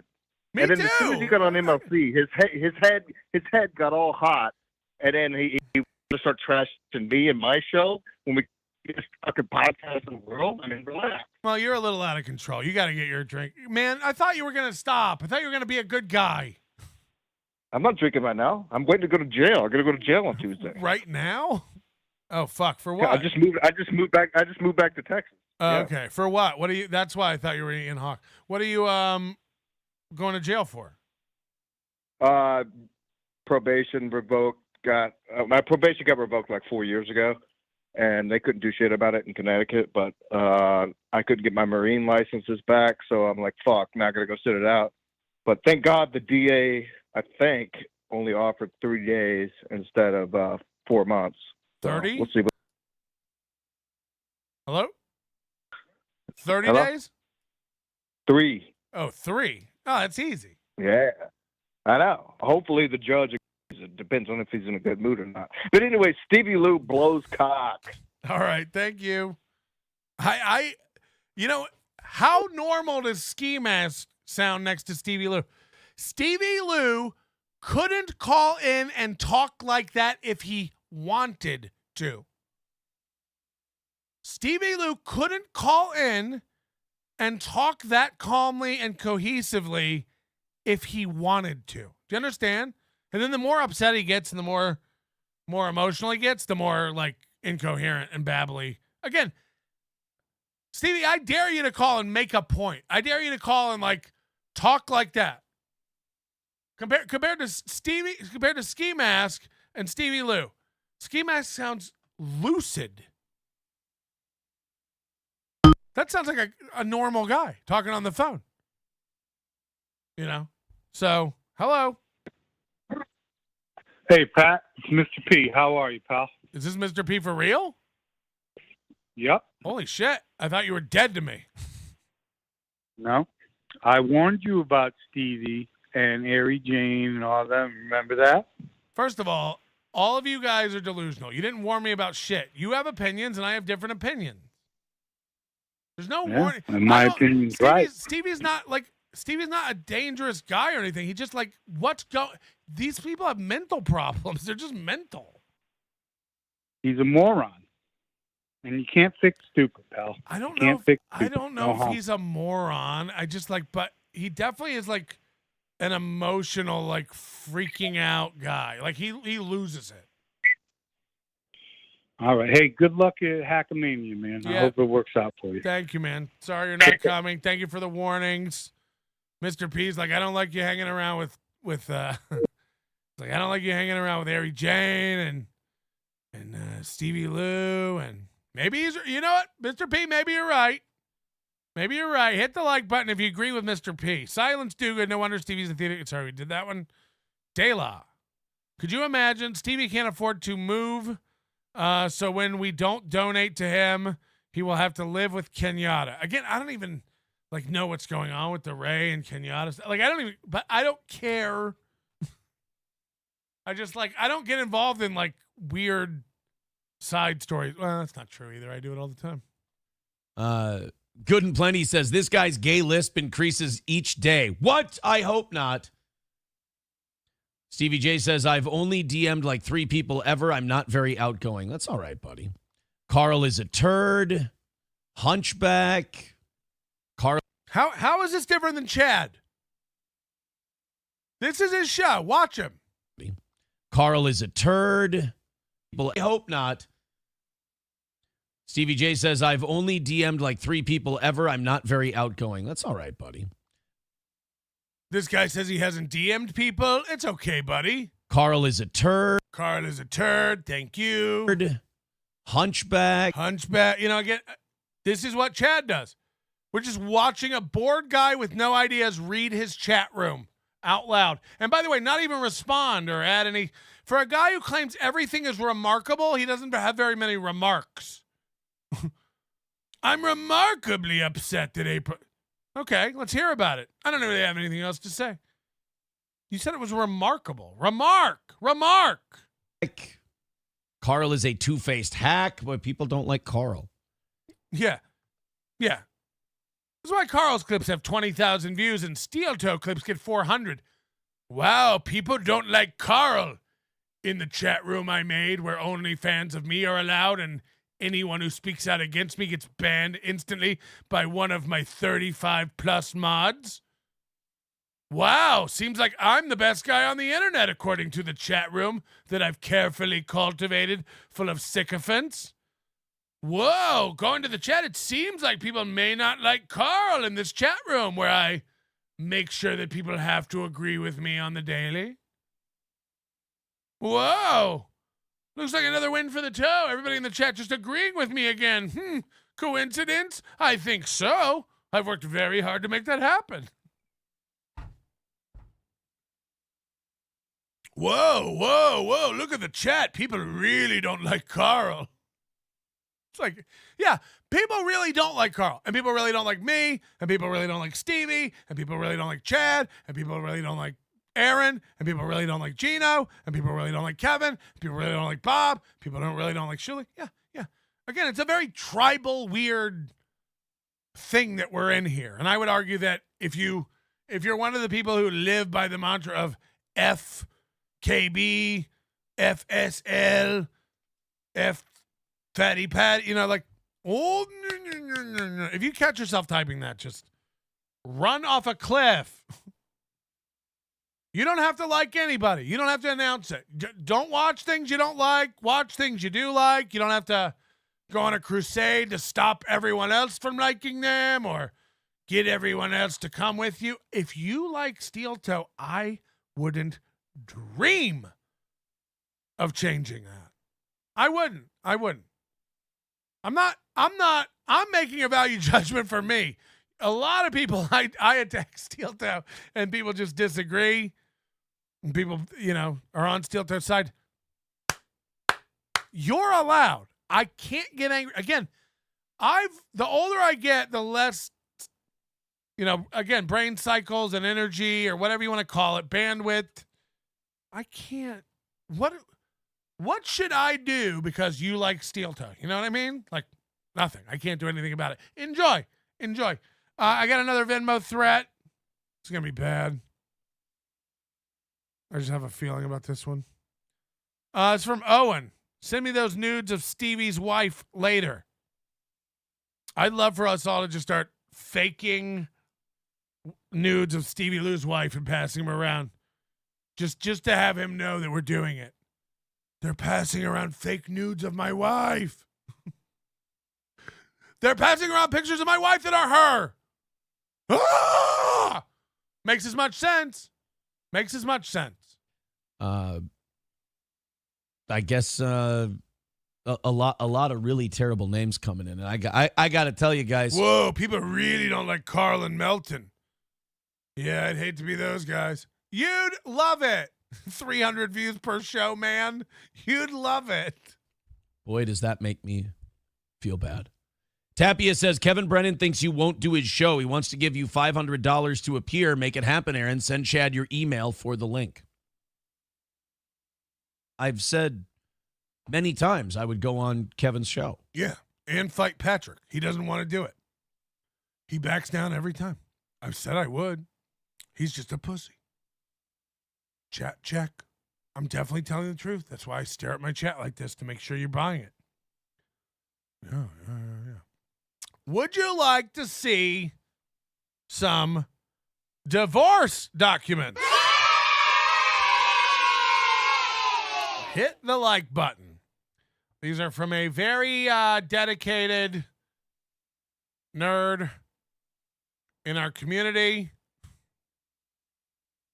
It's been fully redacted as far as I know. If not, we're going to be giving away some sensitive information today. Not really concerned about it. These are public documents. I could release the addresses, names, and everything. We really could, but we won't. We'll try to redact here. But again, if there's a mistake somewhere in this document, it may be shown.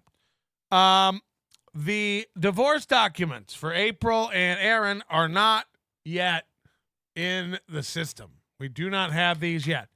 But the divorce documents for Ashley LaRue and Aaron are very much public and very much settled science. So I thought today, what a day to bonk, bink, go over the details of the Aaron Imholte divorce. 2 divorces filed by Aaron Imholte. He was the one who'd had enough. He was enough. So again, this isn't April. This is Ashley. But I thought, what a preview. And I've been sitting on this for a while. And thank you to the person who sent it in. I want to give them away, but they know who they are. And thank you. Look at this. Now, again, the original document, I think, was 36 pages long, if I'm not mistaken. 36 pages long. I've got some bullet points here that were sent to me by the person who sent this in. Here's the finer points we're gonna go over in this agreement.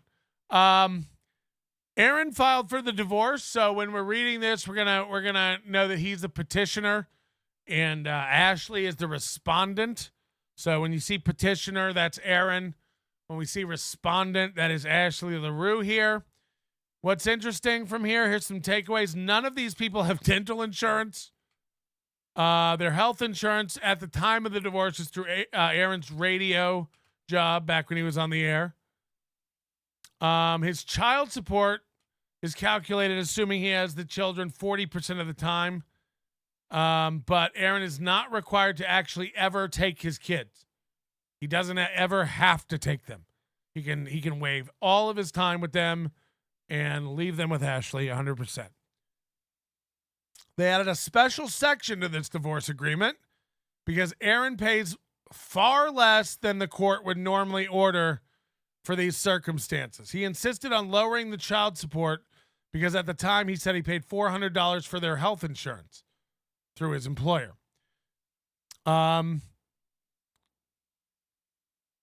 If Aaron doesn't pay child support, he's not allowed to claim these children on his taxes. That is in the agreement. Aaron and Ashley lived in a way nicer house than Aaron currently lives in and did with April.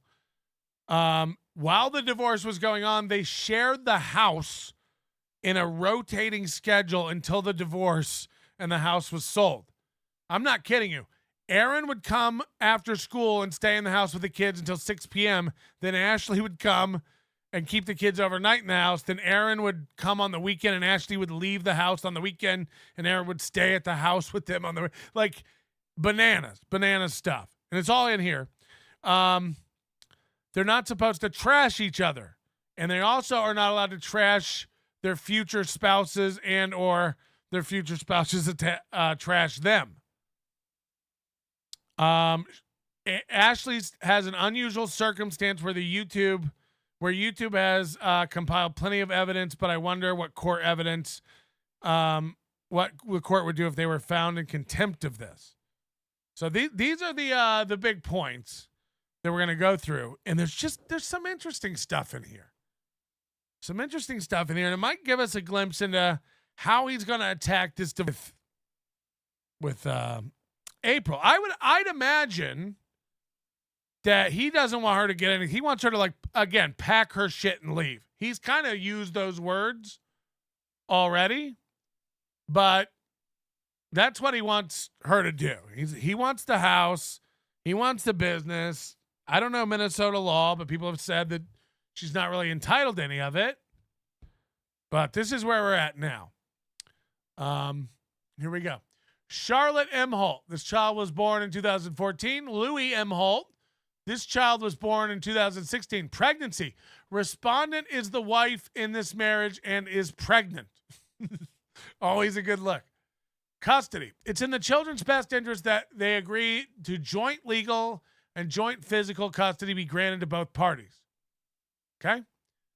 Public assistance from the state of Minesota. Neither party currently receives nor has applied for public assistance. Petitioner's employment income. This is Aaron. Petitioner is employed by Tri-County Broadcasting. Yeehaw! Which has a place of business located in Sauk Rapids, Minesota. Petitioner's parental income for determining child support is $6,100 per month.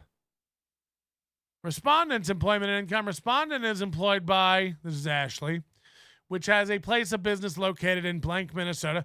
The respondent's parental income for determining child support is $2,300 a month. Child care costs. There are no child care costs for the minor children at this time. Health care covered. The parties do not receive Minnesota care or medical assistance. Medicare. Petitioner has medical insurance through his employment. The cost for petitioner's insurance coverage is $200 for single coverage and $400 for the family. The family is covered by this insurance. The parties do not have dental insurance in place at this time. Basic support. This is what's crazy. And anybody with children who pays child support, this is going to blow your mind. Look how cheap this dude is. Husband shall pay basic support to the other party in the amount of $800 a month. This amount is a downward deviation from the guidelines. The parties agree that this amount adequately meets the needs of the children and in the best interest of the children. $800 a month, 3 children under 10, 3 children's child support, $800 a month. Just for the record, I'll let you know this. His buddy Matt, we've also dug up his divorce paperwork here, 2 of them. His buddy Matt pays $700 for 1 child under 10. Aaron pays $800 for 3 kids. $800 for 3 kids under 10. Under 10. These are costly children. Clothing, school, care, food, insurance. Another win for Steel Toe.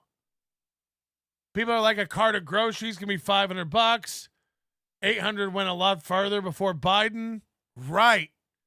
Imagine, this is pre-pandemic. This is 2019. He pays $800 a month. Newborn. A 5-year-old. And an 8-year-old at the time. 9-year-old. So it's really cheap. It's really cheap. $800 for 3 kids. Again, his friend Matt pays $700 for 1 child. And that's low. That's low. And this is a downward deviation. So they're admitting the court wants him to pay more, but she's agreed to less. Spousal maintenance. Neither party is in need of spousal maintenance. So there'll be no alimony here. Spousal maintenance. Vaginal rejuvenation. So there's no spousal maintenance. Vehicles. Both petitioner and respondent own a vehicle. Marital property. The marital property has been divided in a manner satisfactory. Cash and accounts. Look at this. Land, buildings, and contracts. The parties have an interest in real property located in Sherburne, Minnesota. Sherburne? The homestead was purchased in 2017 for $234,000. Said premises is currently encumbered by a mortgage of $200,000 and a monthly payment of $1,400. Said property has a fair market value of $270,000. Petitioner and respondent each have an Edward Jones retirement account. Lucky. April looks like a really cool bird today. Debts. The parties have the following debts and financial obligations in their marriage. This is probably a credit card, I imagine, which is in the petitioner's name. That's Aaron, has a balance of $4,000 on a credit card.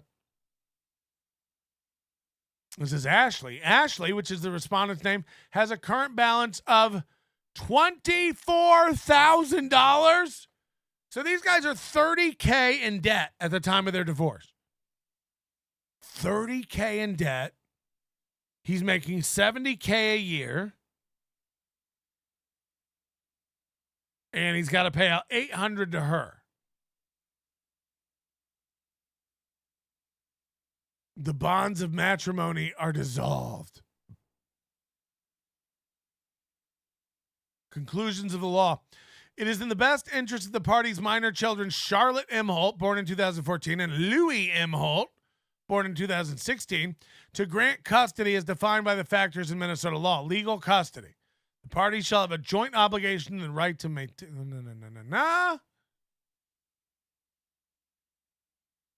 Yeah, but it came with a 20-inch sound bar. Physical custody. Petitioner and respondent are awarded joint physical custody of their minor children. Parties are encouraged to communicate and establish a parenting schedule that's in the children's best interest. Parenting time. The parties wish to maximize available parenting time. Why wouldn't you want to get the most two? Continue equal parenting on the time schedule with the children. The parties shall rotate spending every other weekend from Friday 12 noon to Sunday 6 p.m. with the children. During the week, Aaron shall have parenting from 12 noon to 6 p.m. Ashley will get the kids from 6 p.m. till 12 noon. This schedule results in the petitioner having 40% parenting time and the respondent having 60% of parenting time. So if one of them gets sick before noon, you call Ashley. If a little boy gets a headache at 1 p.m., call Aaron. Parties will work together to recognize the need for appropriate flexibility for Emily once she is born. That little bundle of skin cells growing inside mommy. That goofy batch of goo that Aaron now has to care for as if it's a person. I can't wait till that thing leaks out of my ex-wife and I get to hold it for the first time. Respondent shall have overnights for the first... Listen to this. The parties will work together for the need of age-appropriate flexibility for Emily once she's born. I mean, this poor girl. Ashley will have overnights for the first year of her life, unless the parties agree otherwise or further order of the court. Respondent, that's Ashley, shall make a good faith effort to bottle feed Emily so as to accommodate the Aaron and his parenting time. I want to feed little Emily a bottle. I want to take care of my baby. That's why I left her in the womb. I care about my family. That's why I shot some jizz. That's why I shot some jizz up in her before I took off.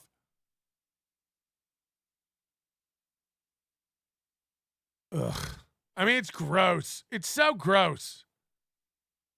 The parties are entitled up to 10 days of additional uninterrupted parenting time each year for vacations. Days cannot be scheduled more than 1 year in advance and must be taken in 2 5-day blocks that do not interfere with the other parent's weekend, nor holiday scheduled time.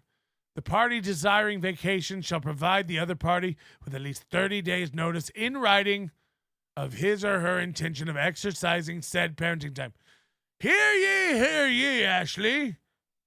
I'm hereby decreeing my 30 days notice for my 5 days notice for my... Parties will work to alternate holiday parenting, school breaks. Every year around September 1st, the parents will look at the school schedule to determine the dates the children have off. Both parties have the option of having access to the children for 1/2 of these vacations. What a fun activity. Splitting up your kids' vacation days amongst parents who loathe each other. Fun. We do a fun show. Both parties will be allowed reasonable telephone access. The parties share equally in transporting the children for parenting time. Exchanges shall take place in the city of Becker, Minnesota. Meet me in Becker to drop off the kids.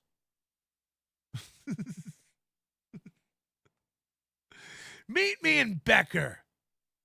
Neither of the parties nor their respective significant others shall personally speak ill of the other party, degrade the other party, or make derogatory comments or remarks about the other party in the children's presence or on their really cool radio shows. Really cool. The children's biological parents are the only individuals with legal rights to the parties' children. No individual shall attempt to limit petitioners or respondents' access to their children absent court approval. You're not going to let April take my kids. I got away with paying less because I'm smart. They didn't even force me to get an actual job in order to pay for these kids' welfare. Another win for Steel Toe. Another win for the toe.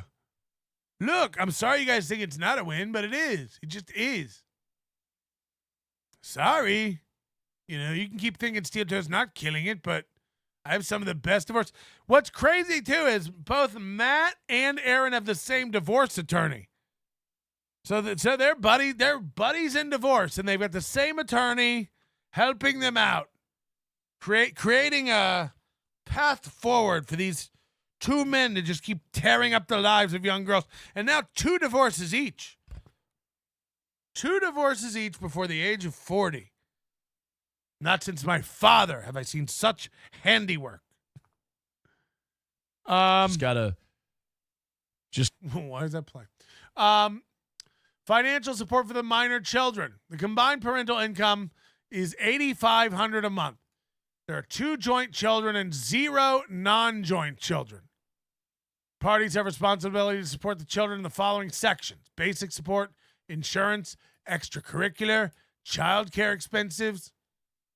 The parties have not needed the assistance of the county to exchange money to support their children in the past, and therefore the county need not monitor nor collect financial support for this case until one of the parties has become more than 5 years late with support. How about that? The courts won't get involved until you're 5 years late. 5 years late. April LaRue in the chat. There's no way these kids are doing well in school with a family dynamic like this. It's actually sad as fuck. And on top of that, having April as a stepmom, yuck. And now she's gone. Again, he used them in the proposal. Will you be our mommy forever?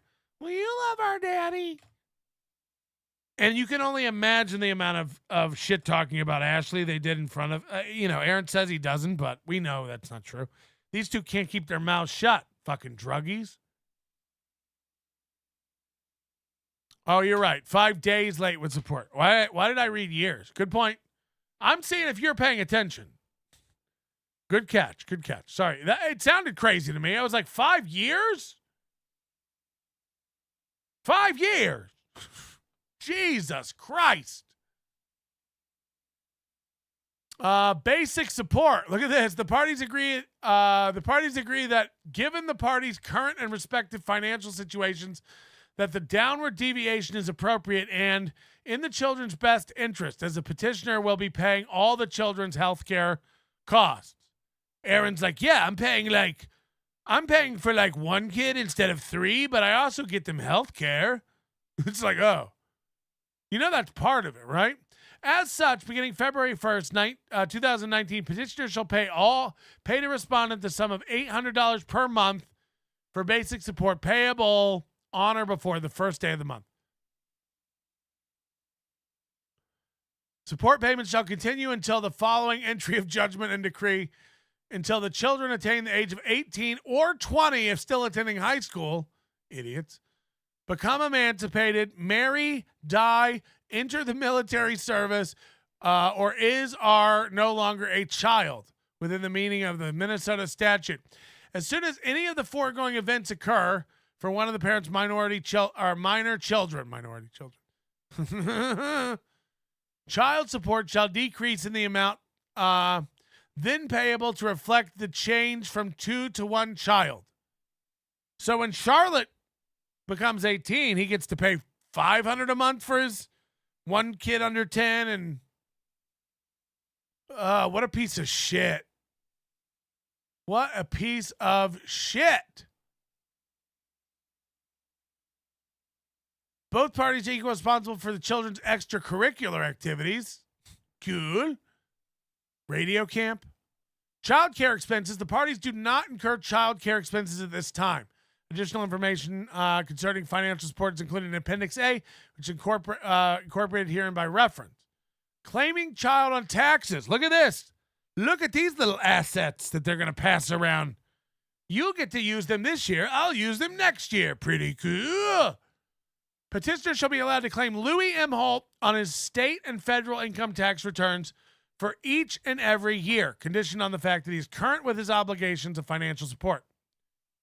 The respondent shall be allowed to claim Charlotte Imholte on her state and federal income tax returns for each and every year, conditioned by the fact that she is current on her obligations of financial support.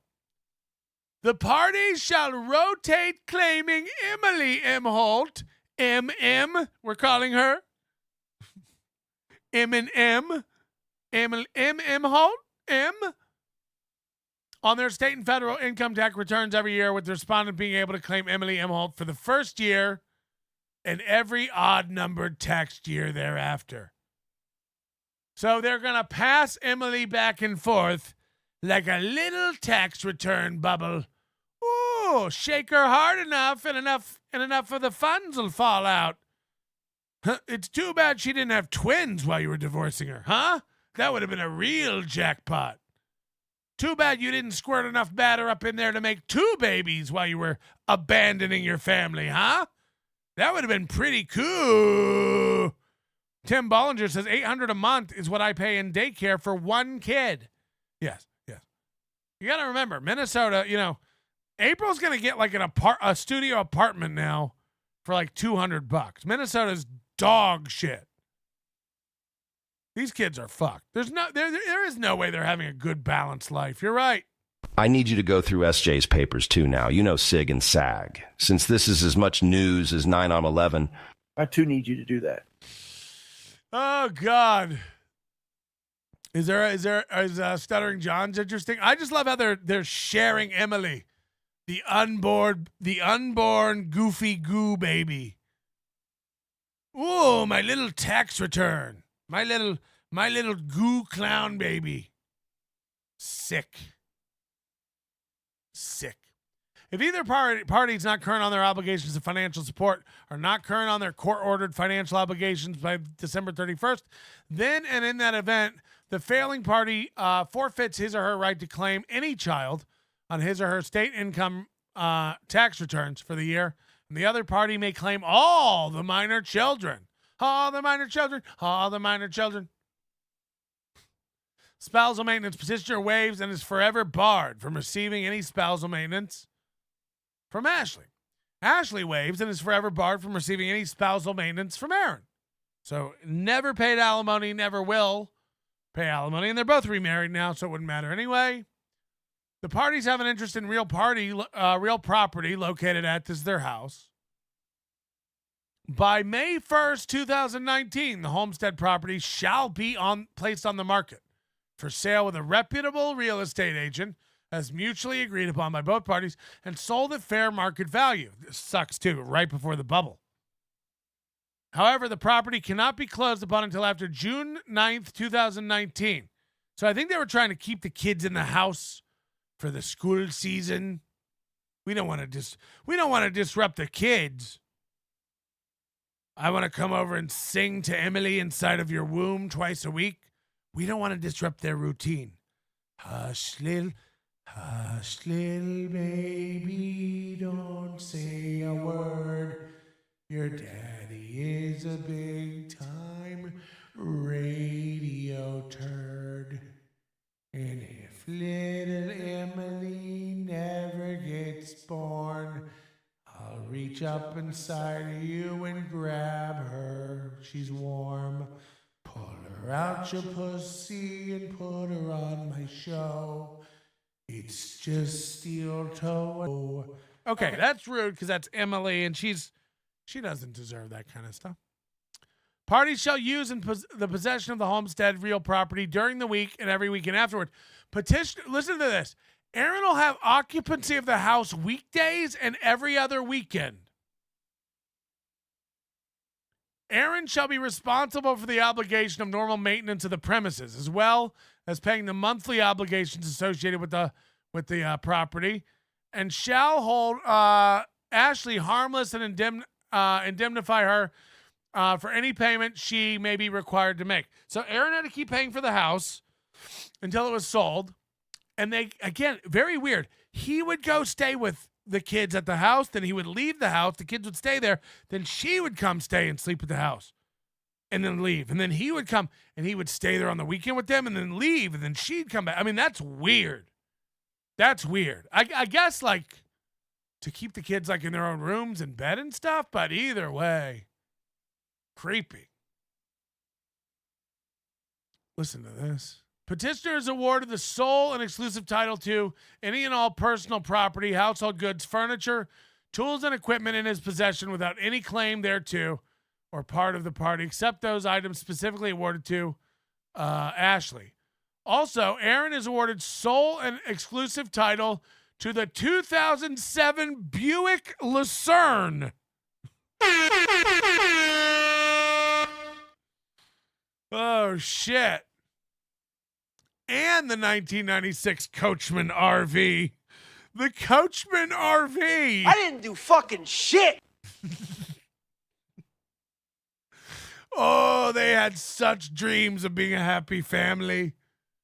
We bought that RV with every intention of going to the national parks. Aaron's awarded the sole exclusive title to a 2007 Buick Lucerne? What the fuck is a Buick Lucerne? Holy shit. Maybe Aaron's living in the RV. You ever think about that? Maybe that's where he was staying in the RV while his wife uses the house. While his wife is using the house. Dill Dog, $10. I'm not seeing anything in these docs about the goal. And that's not really cool. Yeah, who gets custody of the goal? Who gets custody of the goal? How do you split something like that up, huh? Just sad, just sad. Morocco Mole, who Morocco Male? Mole? Male? Moleman. Mailman? That's what she said. 5 gifted memberships. Thank you very much, buddy. We couldn't do that without you. I don't know who you are, but welcome. Thank you for watching and participating in the program. Dill Dog also. 10 gifted memberships from Dill Dog. Again, that's quite a bit. 43 gifted memberships today. Can't thank you guys much. That much. Can't thank you guys enough. Sorry for supporting the show. Hello? Hey, Patrick, Mr. Melton. Remember that time when you were on stage and you proposed to that woman that you care so much about? No. Well, it was in one of the videos. Said she was the best writing partner you ever had, and you really love her. Doesn't ring a bell. I was wondering, if you ever decided to get divorced, are you going to do the whole on the stage thing all over again? Is that you going to, like... Yeah, she didn't see this coming full here tonight. circle? Yeah, she didn't see this coming. Why don't you come up to the front? There she is. Come on up, Kathleen. All right. Look, I didn't want to do this.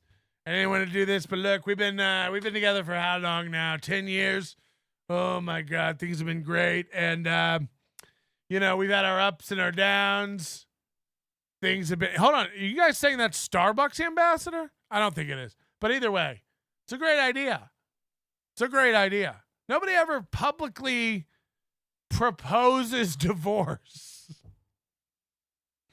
And I think that would be good. Dill Dog, Steel Toe hears that version of Rockabye Baby in his head when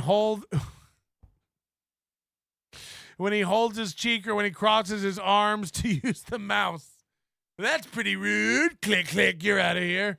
You're banned. He has to do the Wakanda Forever cross to use any sort of peripherals. Yes. He is. Dill Dog, $20. Buick Lucerne equals the Minesota Shaggin' Wagon.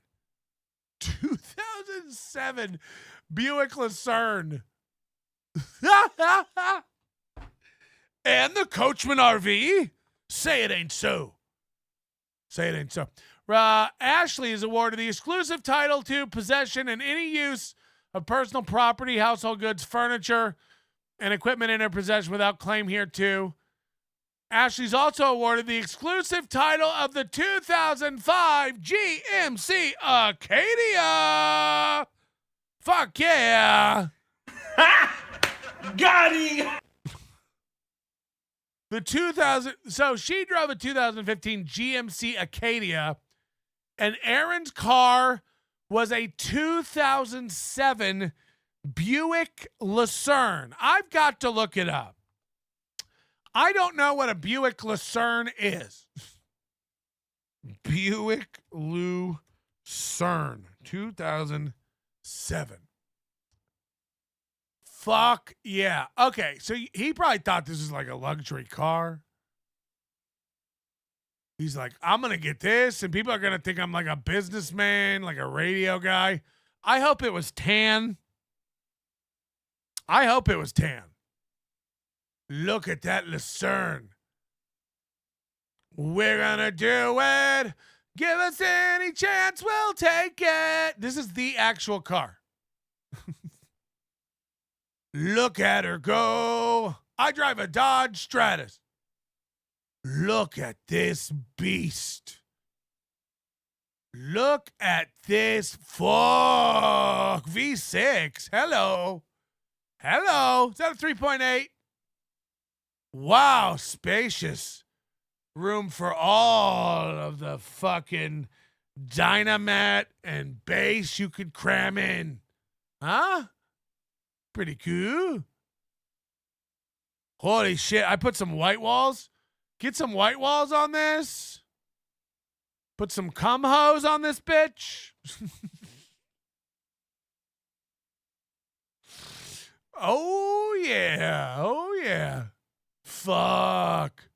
Imagine Aaron coming at you, how intimidating it would be in that. And then he's like single and he gets to cruise around in this and like pick chicks up. Fuck. They call it the Moist Maker. The Moist Maker. Oh, yeah. It's just a good-looking car. That was the inside. Ah, take me back to my grandmama. Looks like her car. Either way, banger of an automobile and good stuff. So we got a GMC Acadia, and he's driving around in a Lucerne. Aaron's awarded and shall receive sole title possession whatever bank accounts, retirement interests, and investments are held in his name for his benefit. Ashley's awarded and shall have possession of whatever bank accounts are in her name. Appendix B, parental guidelines. Both parties acknowledge the following parental rights pursuant. Each party has the right to access to, receive copies of, school, medical, dental, all about their welfare and their status. Both parties shall abide by the following guidelines. Provide the children with an emotional environment. Oh, we all know that's going to be bad. Encourage good feelings from the children about his other parent or party. Aaron breaks this all the time. Communicate with the other party openly and honestly. Try to avoid misunderstandings which are harmful to the children. Plan and consult with the other parent. Do not take sides or take issues with decisions or actions made by the other parent. Present a unified front on handling problems with the children. Refrain from fighting, arguing, or degrading other parents in the presence of the children.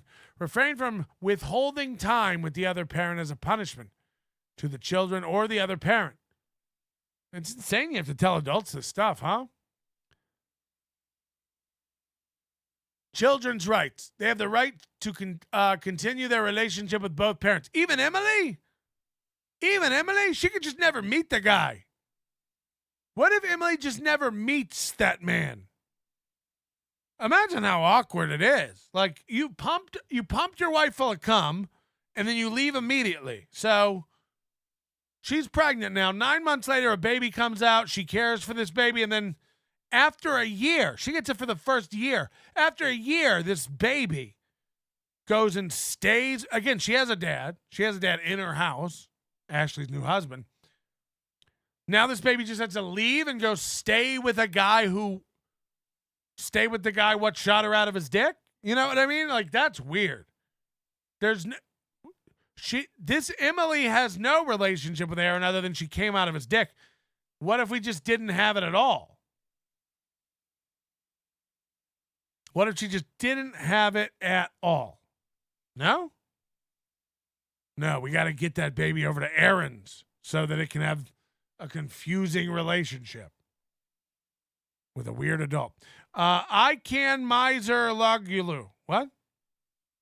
I can miss miser. I don't know. I like to take trains. Want to take a nice ride, Melty?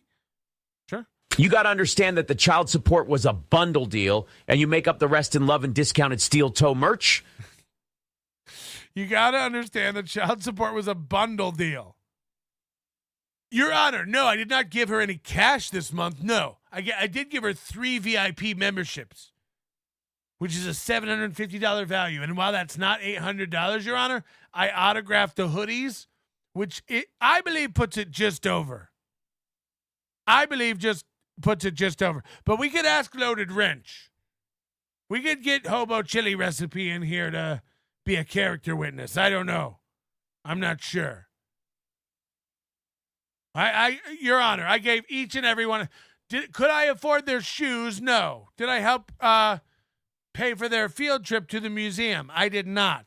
Have I contributed to their lunch plan? I did not. Each and every one of them got a VIP package. Even Emily. Hello. April ordered the onesie from the printer. They're backed up, though, because of spring training in May. They're backed up. They're backed up. There it is. There it is. The Ashley LaRue, Aaron Imholte divorce agreement. Just great stuff. And here's a worksheet if you wanted to do some of the math on your own for their finances. The court will help you break it down. Really, really great stuff. Thank you to today's executive producer, by the way. Jesus. I mean, DK. Not Jesus, DK. I got another Venmo threat. Getting another Venmo threat. It's fucking wild. Now what? I forget I still have a Lululemon gift card in my. Someone got me a Lululemon gift card for my birthday, like Deitois or something. Can't even remember. Let me go in and look. I have no. I'm supposed to go shop at Lululemon. I have no idea. This is $44. It's for my birthday. I don't have a clue.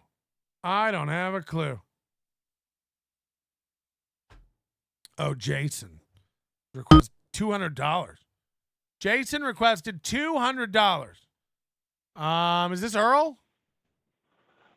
Yeah, dude, we're 2 weeks out. What kind of food's going to be at the meet and greet? I have high standards. Oh, I just found out that the Apple table might be canceled. Tiff's backing out.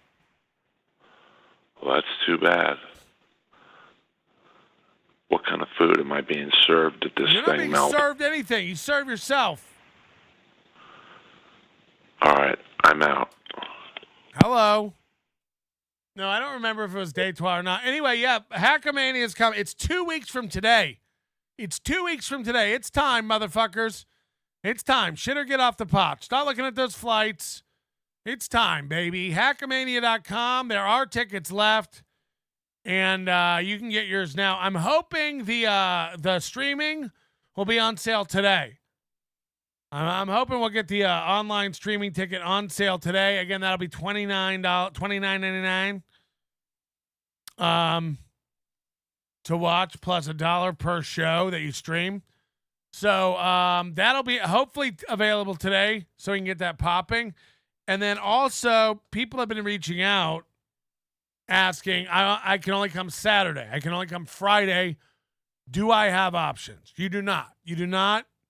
Right now, we're only selling the one pass. We will be selling day tickets for those people at a closer point. There's some people, I can only come Friday night. Can I get a ticket for that? Yes. We are going to split up tickets. You won't get a badge for the event. You'll get a stamp on your hand or something, It's going to be a lesser than experience. But I think if you're only able to come to one of the days, that we will break it out. It's not going to be financially viable to do that. We got the ticket prices are going to be higher than if you bought the badge himself. So like Friday might be $50 or $60, and then Saturday might be $80 or $90. So if you want to come both days, you're still way better off buying a ticket and using the promo code for the discount. But we are going to have an option for people who want to come to one of the days or not. We're just giving full options for people buying full passes.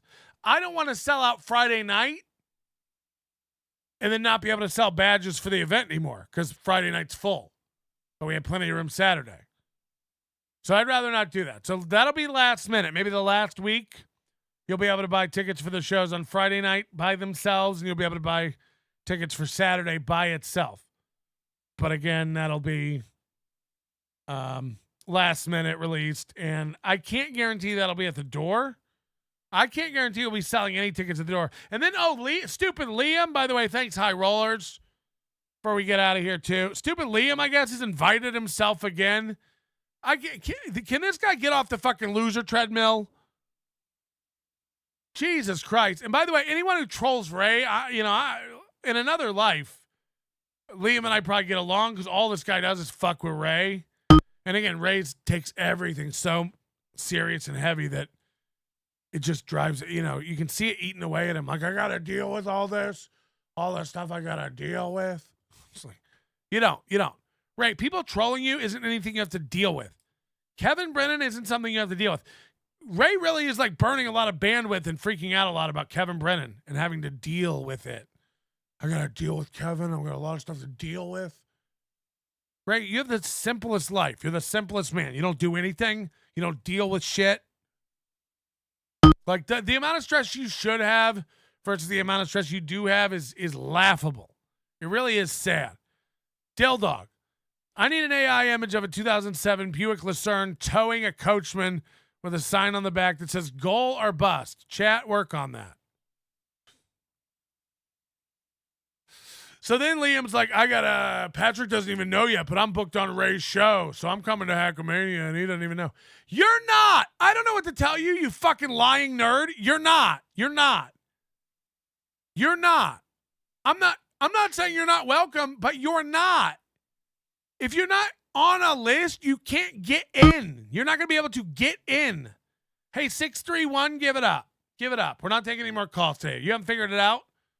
You've called in 7 times in the last 3 minutes. It ain't happening today. We're out. We're wrapping. I'd tap out if I were you. Maybe just stop.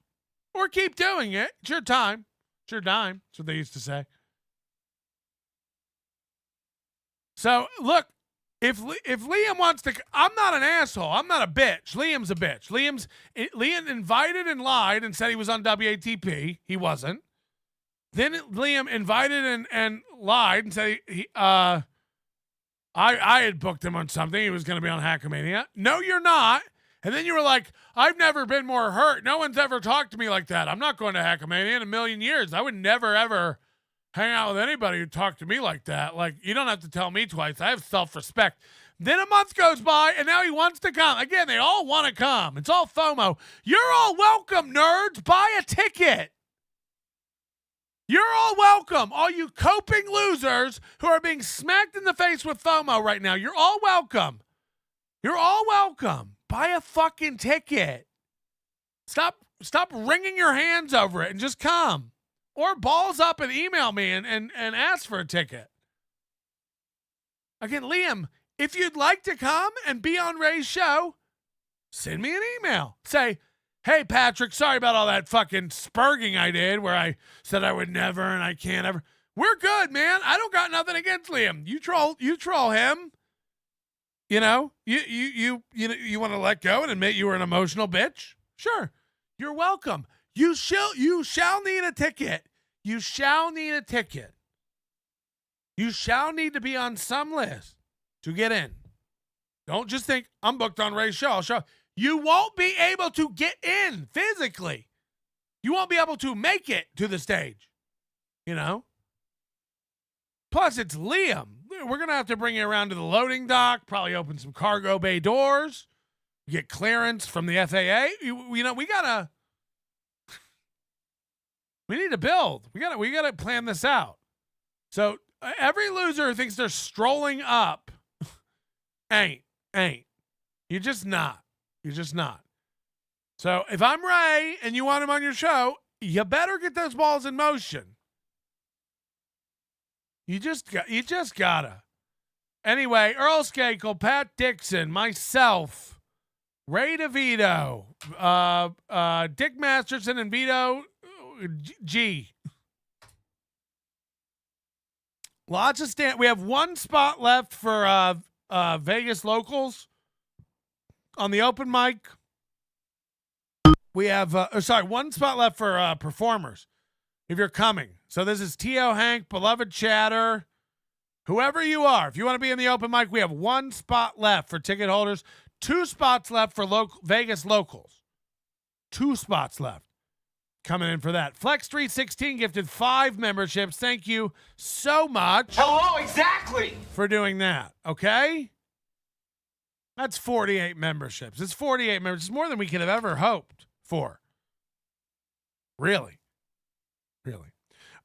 We're doing it Friday, members only. I'm going to have lunch with my buddy Chef right now from the Chef. You've been in the Chef for a long time. You know Chef. It's who I was out playing poker with all night the other day. He used to be a co-host on the program. One of the funniest co-hosts you could ever have, but he's out of the biz now. He doesn't want anything to do with it.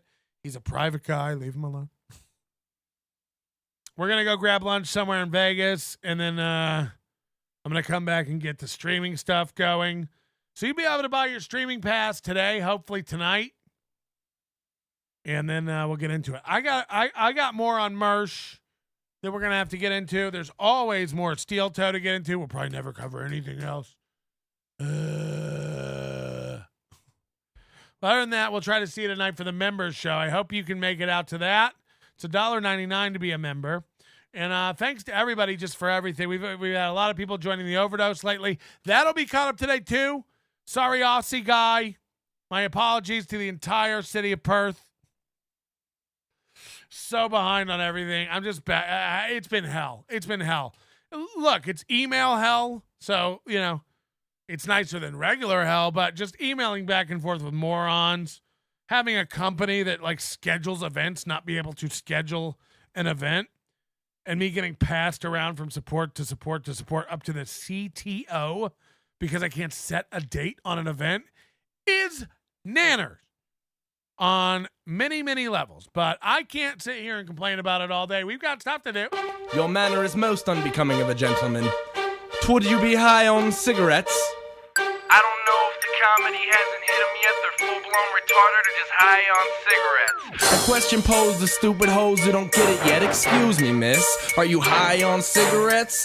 I don't know if the comedy hasn't hit them yet. They're full-blown retarded or just high on cigarettes. All the laughter that you did, boy, if you listen to the show, boy, Patrick melting faces. Have you stacking an low point? It's the low point, not the reason. The reason is fucking gold. Gonna make the taco pony party be a party of soul. Gonna make you vandalize a van with a pedal sticker so bold the family probably get arrested before they get down the road.